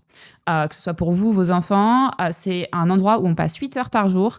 Aérez votre chambre tous les jours. Ayez du linge de maison qui soit en lin ou en coton bio. Idéalement, on fait attention aux colorants qui ont été utilisés dessus, la manière dont ça a été coloré. On fait attention à la qualité, évidemment, de ce qu'on choisit. On évite surtout les parfums d'ambiance, les bougies parfumées, ces conneries-là, dans la chambre. Si vous avez des purificateurs, n'hésitez pas. Mais faites attention à cet espace dans lequel vous dormez, où est-ce que vous dormez, sur quoi vous dormez, parce qu'on y passe 8 heures, allongé quand même, minimum, Ouais. idéalement 8 heures. Mm. Donc voilà, c'est un vrai sujet. Je pense que ça fait partie des gros swaps ou des choses qu'il faut ajuster en priorité. Et Euh, c'est là où on se rend pas compte aussi de tout le plastique, parce que matelas ouais, plastique, ouais, couverture plastique. ouais. Ouais, c'est fou, hein. Il y en a vraiment partout, partout, partout. Et c'est des microplastiques qu'on retrouve absolument partout pour le coup. Ouais, ouais. Non, c'est un vrai sujet. Et justement, on parlait de budget serré. Euh, Dans les astuces que tu pouvais un petit peu aborder, on peut peut-être aussi ajouter ce que j'ai un peu abordé tout à l'heure, mais le seconde main. Je pense que c'est vraiment important d'avoir ça en tête. Il y a plein de choses qu'on peut trouver, typiquement les plats en céramique ou les plats en verre. Il y a plein de choses que vous pouvez trouver en brocante, en seconde main, et ça coûte que dalle, ça coûte rien. J'ai trouvé un plat Le Creuset qui, maintenant, on les paye 200, je sais pas combien de dollars, même plus 400 dollars ici aux États-Unis. Je l'ai trouvé à Mm. 50 dollars et il est parfait. Il y a Mm. rien. Tu Mm. vois, il est même Ouais. pas marqué le truc. Donc, des fois, Et ça des peut fois, aider. c'est même gratuit. Moi, j'ai un voisin, un matin, il a sorti tous ses bocaux, le parfait dehors, là. Je fais, vous les jetez Il fait, oui, oui, c'est pour les encombrants. Ah, ben, je les Je les prends. prends. Et c'est important, Ouais, tu vois, tu donc parlais voilà. tout à l'heure de faire ta lessive. Il y a vraiment des choses qui sont faisables sans trop prendre de temps. Moi, je comprends beaucoup le problème de temps. Je suis moi-même beaucoup trop occupée. Je pense que tu l'es Mm. aussi. Mm. C'est un de mes gros focus 2026, d'être un peu plus moins occupée d'ailleurs. Mais on n'a pas le temps de tout faire soi-même. Donc ça, c'est... Non, Voilà. Mais il y a des choses qui clairement. sont ultra, ultra faciles. Et quand on parle des produits ménagers, très franchement, mélanger 3 pauvres ingrédients ensemble et faire un bidon, Et c'est vraiment simple. Et ça, c'est un truc ça fait partie des choses que je continue à faire parce que ça va vite. Et ça veut pas dire de faire sa crème, son shampoing, son machin. Il y a des marques comme Moom qui font des produits très bien. On n'a pas besoin de s'embêter. Mais il y a des choses qu'on peut faire soi-même. Et ça aussi, c'est très économe. C'est hyper important d'avoir ça en tête. On va pas détailler ça aujourd'hui, mais c'est important que j'en parle. Je ferai un épisode sur la détoxification parce que on a dit tout à l'heure et t'en as parlé, il y a des perturbateurs polluants dont on ne peut pas malheureusement se débarrasser, qui sont présents dans notre quotidien, dans notre air, dans notre eau. Alors dans l'eau, on peut filtrer, mais en tout cas, il y a des expositions qu'on peut pas vraiment contrôler. Il y a des choses, tout ce qu'on a abordé, les changements qu'on peut mettre en place, ça, c'est des choses qu'on contrôle, mais il y a des choses qu'on peut pas changer. Et pour ça, c'est important de soutenir son corps dans cet effort de détoxification et d'avoir les bons outils pour ça et d'accompagner cette détoxification naturelle que votre corps sait faire. D'abord en éliminant cette extra, on va dire, contact et cette extra exposition de perturbateurs parce que ça va empêcher, cercle vicieux à nouveau, l'élimination correcte, mais aussi en le soutenant et en accompagnant le corps là-dedans. Donc ça, je ferai un épisode spécial là-dessus. Mais c'est important aussi d'avoir en tête qu'il y a plein de choses qu'on peut mettre en place, même via notre alimentation, qui peuvent soutenir justement les éléments qu'on ne peut pas contrôler dans notre environnement. Il y a les fibres d'ailleurs, tout ce qui est légumes et empêche les perturbateurs endocriniens d'agir. Ouais, c'est hyper intéressant comme sujet. Ouais, les fibres, les probiotiques, avoir un transit tous les jours. Si vous n'allez pas à la selle tous les jours, on sait qu'il y a une réabsorption des toxines. Donc, il y a beaucoup de choses à l'intérieur qu'on peut mettre en place pour soutenir ça, en fait. Soutenir le foie, les intestins. En fait, il faut vraiment penser à notre corps comme un gros... écosystème. Grosse machine, c'est ça, un gros écosystème à détoxification, donc le foie, les intestins, les reins, la peau, les poumons, etc., etc. Il y a beaucoup de choses qu'on peut faire. Donc, je décrirai ça. Je pense que c'est important qu'on ait aussi ces pistes vues de l'intérieur, on va dire. En tout cas, je trouve qu'on a déjà une bonne idée un petit peu une très claire idée de ce que ça fait et de ce qu'on peut mettre en place. Si finalement, il y avait... un gros conseil, un seul conseil, le plus puissant, celui qui va vraiment changer la donne, que tu pourrais donner aux personnes qui nous écoutent et aux femmes en particulier, qu'est-ce que ça serait ? Ça serait d'éviter le plastique. Ouais. Vraiment, je suis désolée, c'était le fil conducteur non, c'est hyper important. Tout, mais même dans les packaging cosmétiques, on l'a vu, c'est important, etc.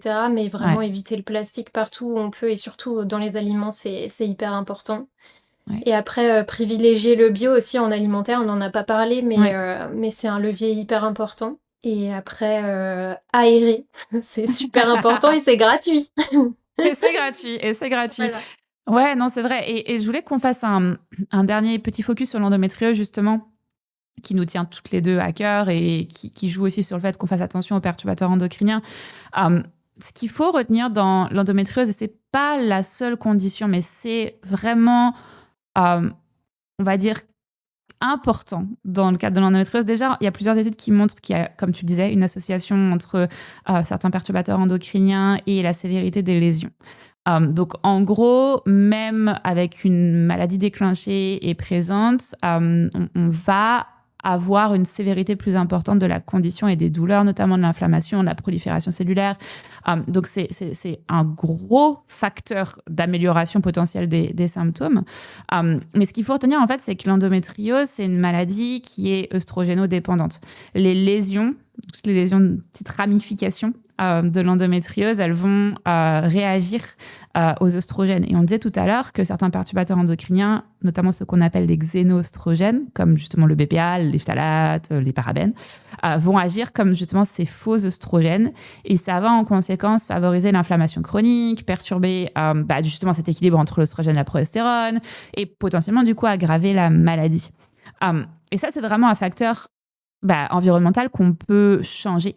Et j'aimerais bien que tu nous dises un peu, si tu acceptes de partager ça avec nous, si toi, tu as eu une amélioration dans tes symptômes, si toi, justement, en changeant ce que tu as mis en place dans ton quotidien, et notamment au niveau des perturbateurs endocriniens, ce que tu as observé finalement dans ton endométriose. Alors, moi, ça fait 2 ou 3 bonnes années maintenant que je teste plein de trucs. Ouais. C'est-à-dire que j'ai complètement abandonné la pilule, ça fait au moins 5 ou 7 ans que j'ai arrêté. Faut savoir que les risques, ils retombent à 0 après 10 ans d'arrêt, donc j'ai trop hâte d'y être. Mais Mais après, ce que j'ai testé globalement, j'ai lu le livre de Fabien Pasco, désolée, je le dis C'est sûrement ça. mal, mais l'alimentation anti-endométriose. Et là, du coup, j'ai noté un peu tout ce qui avait un impact sur mon quotidien parce que ça peut dépendre des personnes, hein. Il y a des personnes, elles dorment très mal et il y a des personnes, elles dorment mal et pour autant, elles ont toutes les deux de l'endométriose. Mhm. Donc là, j'ai essayé d'adapter, j'ai testé plein de compléments alimentaires qui m'ont permis justement d'avoir moins de règles douloureuses. Donc ça, c'est un bon point déjà. Mais c'était pas assez suffisant pour moi, en tout cas en termes de vie active, parce qu'il fallait toujours que je passe au moins 2 heures dans le lit à juste dormir. Mm. Mon corps, il se mettait littéralement en off et Ouais, vraiment, j'avais besoin, même le jour d'avant, de faire une sieste énorme, quoi. Enfin, vraiment, ça impacte la vie au quotidien. ouais, C'est vraiment une maladie qui est difficile, je trouve. ouais. Et ensuite, là, cette année, je trouve que j'ai trouvé mon modèle qui fonctionne assez bien. Je suis passée aux champignons. Ouais, ouais. Alors pas les champignons hallucinogènes, mais tout ce qui est, reishi et cetera et je Ouais, trouve que ça marche super bien les champignons, d'immunité justement. Donc là, j'ai eu la chance d'avoir au moins 2 ou 3 cycles qui étaient sans douleur, génial. carrément. Donc après ça va dépendre de plein de choses quand même, si j'ai bien dormi, franchement si je dors mal, la nuit d'avant, ça va pas se passer super bien. Pareil, si je bois du café le jour J, c'est une très mauvaise idée. Ouais, Pareil, je bois plus d'alcool aussi, au moins 2 semaines avant, ouais, voire même, ça devient exceptionnel l'alcool et vraiment l'alcool ça a une incidence, de fou. ouais, Donc là, pour toutes les personnes qui ont de l'endométriose, je leur conseillerais de ne pas boire d'alcool une semaine avant. ouais, Au moins pour, vraiment, moi la différence a été vraiment, incroyable. ouais. Donc voilà, il y a plein de choses comme ça et vraiment les champi-immunité chez moi ça a bien marché, mais je pense que chacun a sa recette secrète au final et il Complètement. faut tester et si on a les moyens, se faire accompagner par une, naturopathe et cetera, Ouais, ou des médecins maintenant si vous êtes, contre les naturopathes, il y a des médecins qui pratiquent la médecine intégrative. Ça veut dire que vous ouais. avez un médecin en face de vous, mais qui a été formé à tout ce qui est un peu naturopathie et qui aura comme concept, de faire le moindre mal, c'est un précepte de médecin d'ailleurs. Et du coup, il choisira toujours les plantes plutôt que les médicaments qui comportent plus de risques dès qu'il peut en fait. Du Ouais. coup, parce que faut savoir que le naturel, ça comporte quand même moins de risques que les médicaments. On n'en a pas parlé, mais les médicaments, il y a plein de perturbateurs endocriniens dedans. Ouais. Donc voilà. Ouais, et puis ce côté, tu Et vois, tu disais naturo, etc. Et ça, je te rejoins. Enfin, moi, c'est 100% mon approche, surtout le côté santé intégrative et santé fonctionnelle. C'est-à-dire que dans l'endométriose, c'est un chapeau. L'endométriose, elle est associée à tout un tas d'autres déséquilibres. C'est pas ce que tu disais, c'est très juste. Il n'y a pas une recette miracle pour une personne. Il y a des grands principes. Travailler sur mm, l'inflammation, c'est obligatoire. Travailler sur son microbiome, c'est obligatoire. Mais en fonction des personnes, dans les gens que j'accompagne, par exemple, on va pas travailler sur la même chose, ni sur les mêmes axes, parce qu'il n'y a pas toujours les mêmes axes qui sont mises en cause. Il n'y a pas les mêmes carences, etc. Donc, travailler avec des praticiens qui sont formés en santé fonctionnelle, qui vont faire les tests et les bilans nécessaires, qui sont complets, qui vont vérifier s'il n'y a pas des carences, s'il n'y a pas des éléments qui sont concomitants avec notamment ce diagnostic d'endométriose et avancer sur des points stratégiques qui vous correspondent. Le cas des champignons, merci d'en parler parce que c'est quelque chose que j'ai creusé énormément les 2 dernières années, notamment au sein de mes études et de mes recherches. Pourquoi c'est pertinent, effectivement. Donc, évidemment, avec prudence, etc. On fait attention, on ne prend pas des suppléments sans avis mm. médical, sans travailler avec des personnes spécialisées. Mais une fois que j'ai partagé ce petit warning, en fait, ils agissent, effectivement, comme tu disais, sur l'immunomodulation et sur l'inflammation. Et donc, ce sont 2 choses qui sont nécessaires, entre guillemets, quand on approche l'endométriose. Et notamment le reishi, qui est un immunomodulateur, waouh, c'est un mot qui est difficile à dire, anti-inflammatoire, qui montre effectivement sur les recherches qui ont été faites, une preuve clinique, en tout cas modérée, mais qui, d'un point de vue clinique, peut vraiment aider chez certaines personnes, et notamment d'ailleurs sur l'anxiété, le sommeil. C'est un vrai... À mon sens, en tout cas, c'est vraiment un champignon qui a énormément de potentiel chez les femmes endométrioses. On a le lion's mane aussi, le cordyceps, le chaga. C'est vraiment intéressant. Et là, et encore une fois, ça marche pas chez tout le monde, mais c'est ultra, ultra intéressant à tester. J'adore que tu en aies parlé parce qu'on n'en parle pas beaucoup. Je mettrai en lien du podcast une marque que j'adore qui travaille justement sur les champignons et qui est de bonne qualité surtout. Mais ça peut être effectivement un bon point à tester et il y a beaucoup, beaucoup de choses sur l'alimentation. Tu parlais de ce livre qui est, à mon sens, super intéressant. Beaucoup, beaucoup de changements d'un point de vue alimentation et aussi style de vie, hygiène de vie à mettre en place et notamment les perturbateurs endocriniens pour que la situation s'améliore. T'en es une preuve vivante, j'en suis une aussi. Quel espoir si vous nous écoutez que vous avez de l'endométriose. Oui, il y a de l'espoir. Oui, et ne croyez pas votre gynécologue qui était venu. Moi, quand je lui avais dit, ouais, je veux arrêter la pilule, il m'a dit, vous allez revenir en pleurant. Donc là, on a tous des anecdotes comme ça. Ouais, malheureusement. Faites-vous confiance et essayez des choses. Ouais, complètement. Et se faire confiance parce que c'est un des points qui, moi, me guide dans ma mission de communication, c'est qu'on a les réponses en soi quand on sait les écouter. Votre corps, il vous partage les informations que vous avez besoin de savoir. Il faut juste savoir les décrypter et apprendre à le réécouter un peu mieux. Avant qu'on se quitte, j'aime bien poser des petites questions un peu rapides de conclusion. Dis-moi, quel serait selon toi le produit le plus surestimé quand on parle de perturbateurs endocriniens ou de produits un peu miracle autour de cette question-là? Pour moi, vraiment, le surestimé, c'est les bouteilles d'eau. Parce que vraiment, à chaque fois qu'on a des alertes sur l'eau du robinet, ils se mettent tous à se ruer sur l'eau en bouteille. Mais en fait, l'eau en bouteille, on ne sait absolument rien dessus. Parce que les tests qui sont faits sur les eaux en bouteille, ils sont privés. Donc les marques de bouteilles d'eau, je ne sais pas si vous avez déjà vu un test, mais moi, aucun. De toute façon, ils ne communiquent pas. Si on a des alertes de temps en temps, c'est grâce à certaines associations qui se sont mis à tester justement des eaux en bouteille. Et de toute les façon, alertes font flipper. Les alertes font flipper, ouais. Il y a certaines eaux en bouteille qui ne seraient pas acceptées en eau du robinet, ne serait-ce que parce que il y a des eaux en bouteille qui contiennent 2 mg de fluor par litre, ce qui dépasse la dose journalière recommandée. Donc vraiment, les eaux en bouteille, en fait, c'est vraiment le mauvais conseil à donner. Et puis, de toute façon, au niveau des plastiques, on a parlé des plastiques, mais il y a plusieurs études qui ont montré qu'on trouve 240 000 nanoparticules de plastique par litre d'eau. Donc, vraiment, et les nanoplastiques sont plus inquiétantes que les microplastiques. Donc, vraiment, vous imaginez tout ce que vous buvez en plastique par jour si vous achetez des bouteilles d'eau.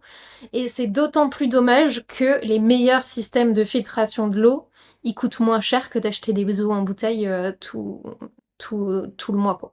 J'adore que tu parles de ça. Tu peux nous donner 2-3 exemples ou ton exemple favori de filtration d'eau? Alors moi, je travaille avec la marque MyWater pour... Enfin, j'ai MyWater à la maison. Ce que j'aime bien aussi, c'est qu'ils proposent un robinet 100% inox, parce qu'on le sait pas, mais à l'intérieur du robinet, il y a aussi du plastique souvent. Du coup, j'aime vraiment bien cette marque. C'est un système qui fonctionne à l'osmose. Et ça, j'insiste aussi dessus. Là, greenwashing de toutes les marques qui font des filtres à eau où il n'y a pas de système à osmose.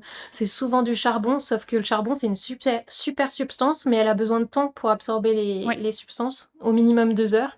Du coup, si vous avez un filtre sur votre robinet et que l'eau, elle passe littéralement quelques secondes au contact du filtre, ça va en enlever un peu, mais vraiment pas beaucoup. Et ça sera la même chose d'ailleurs avec les Brita qui sont souvent en plastique en plus.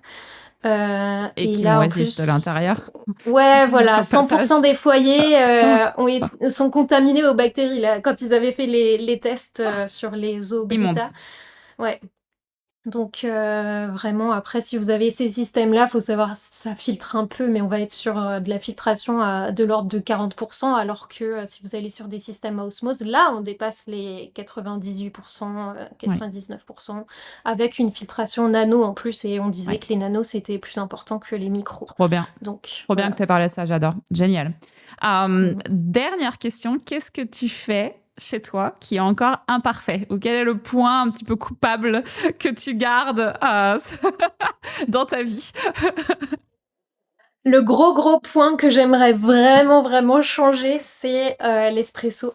Je bois du café tous les jours, j'arrive pas à m'en passer, et la machine à café, j'ai une DeLonghi que tout le monde connaît, mais c'est une des pires en termes de plastique, tout à l'intérieur est en plastique. Mais non. Je savais. Arrête, tu viens de m'enlever Ouais. un... Du coup, je vais pas l'acheter. Tu sais que ça faisait partie Non. d'un de mes petits projets. Je me disais, allez, tu feras peut-être un peu moins de café si tu prends une bonne machine à expresso. Arrête, tout est en plastique dedans? Ouais, tout est en plastique. La DeLonghi, c'est une des pires, vraiment, tout est en plastique dedans.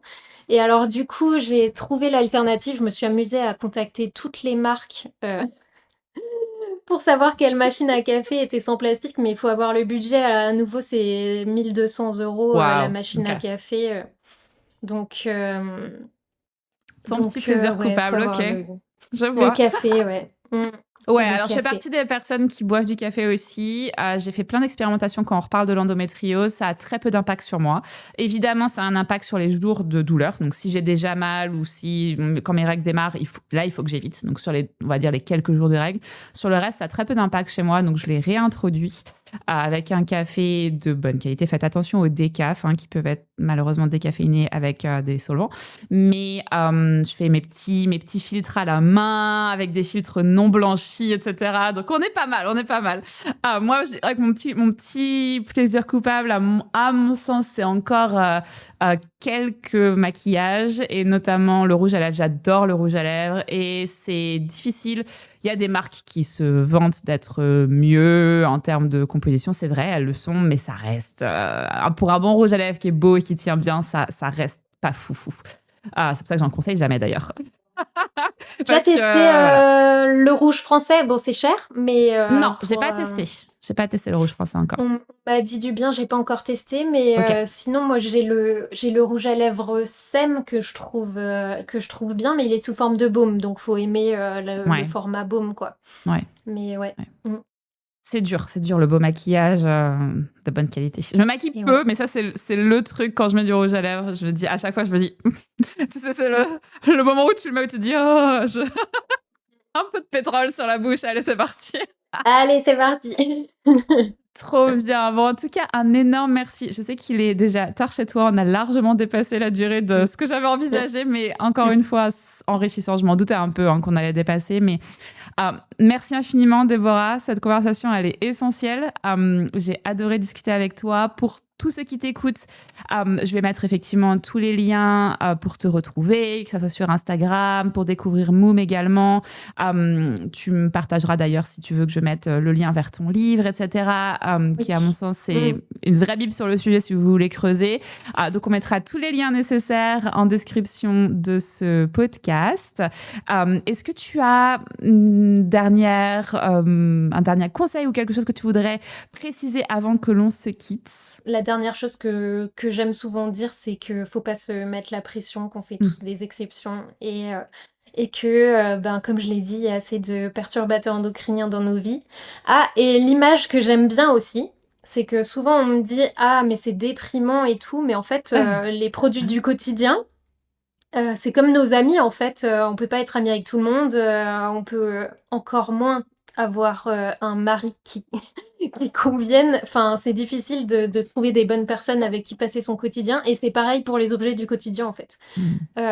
On choisit nos amis les moins toxiques possibles, on choisit nos Mm. produits du quotidien le moins toxiques possible et J'adore. ça remet un peu en perspective en fait, ce combat ou cette chasse, aux produits qui sont sans perturbateurs endocriniens et puis une fois qu'on a trouvé, on les garde. Pour Voilà, la vie. pour la vie. C'est pour la vie. Merci, j'adore cette conclusion. Merci, merci mille fois. Ce que je veux que vous reteniez toutes et tous, si vous nous écoutez aussi, messieurs, de cet épisode, c'est que oui, vous n'êtes pas impuissante, que tous les choix que vous faites, que ce soit un déodorant, une gourde, une lessive, c'est finalement un peu, j'aime bien dire que c'est un peu comme un vote. C'est un vote pour votre santé hormonale, pour votre fertilité, pour la santé de vos enfants, mais c'est aussi un vote pour un système qui doit changer. On ne peut pas tout contrôler, mais on peut contrôler ça. Alors, commencez petit, avancez finalement pas à pas, et surtout, soyez fiers de chaque geste, parce que c'est pas dans votre tête, c'est hormonal et ça s'explique. Je vous dis à très vite pour un nouvel épisode.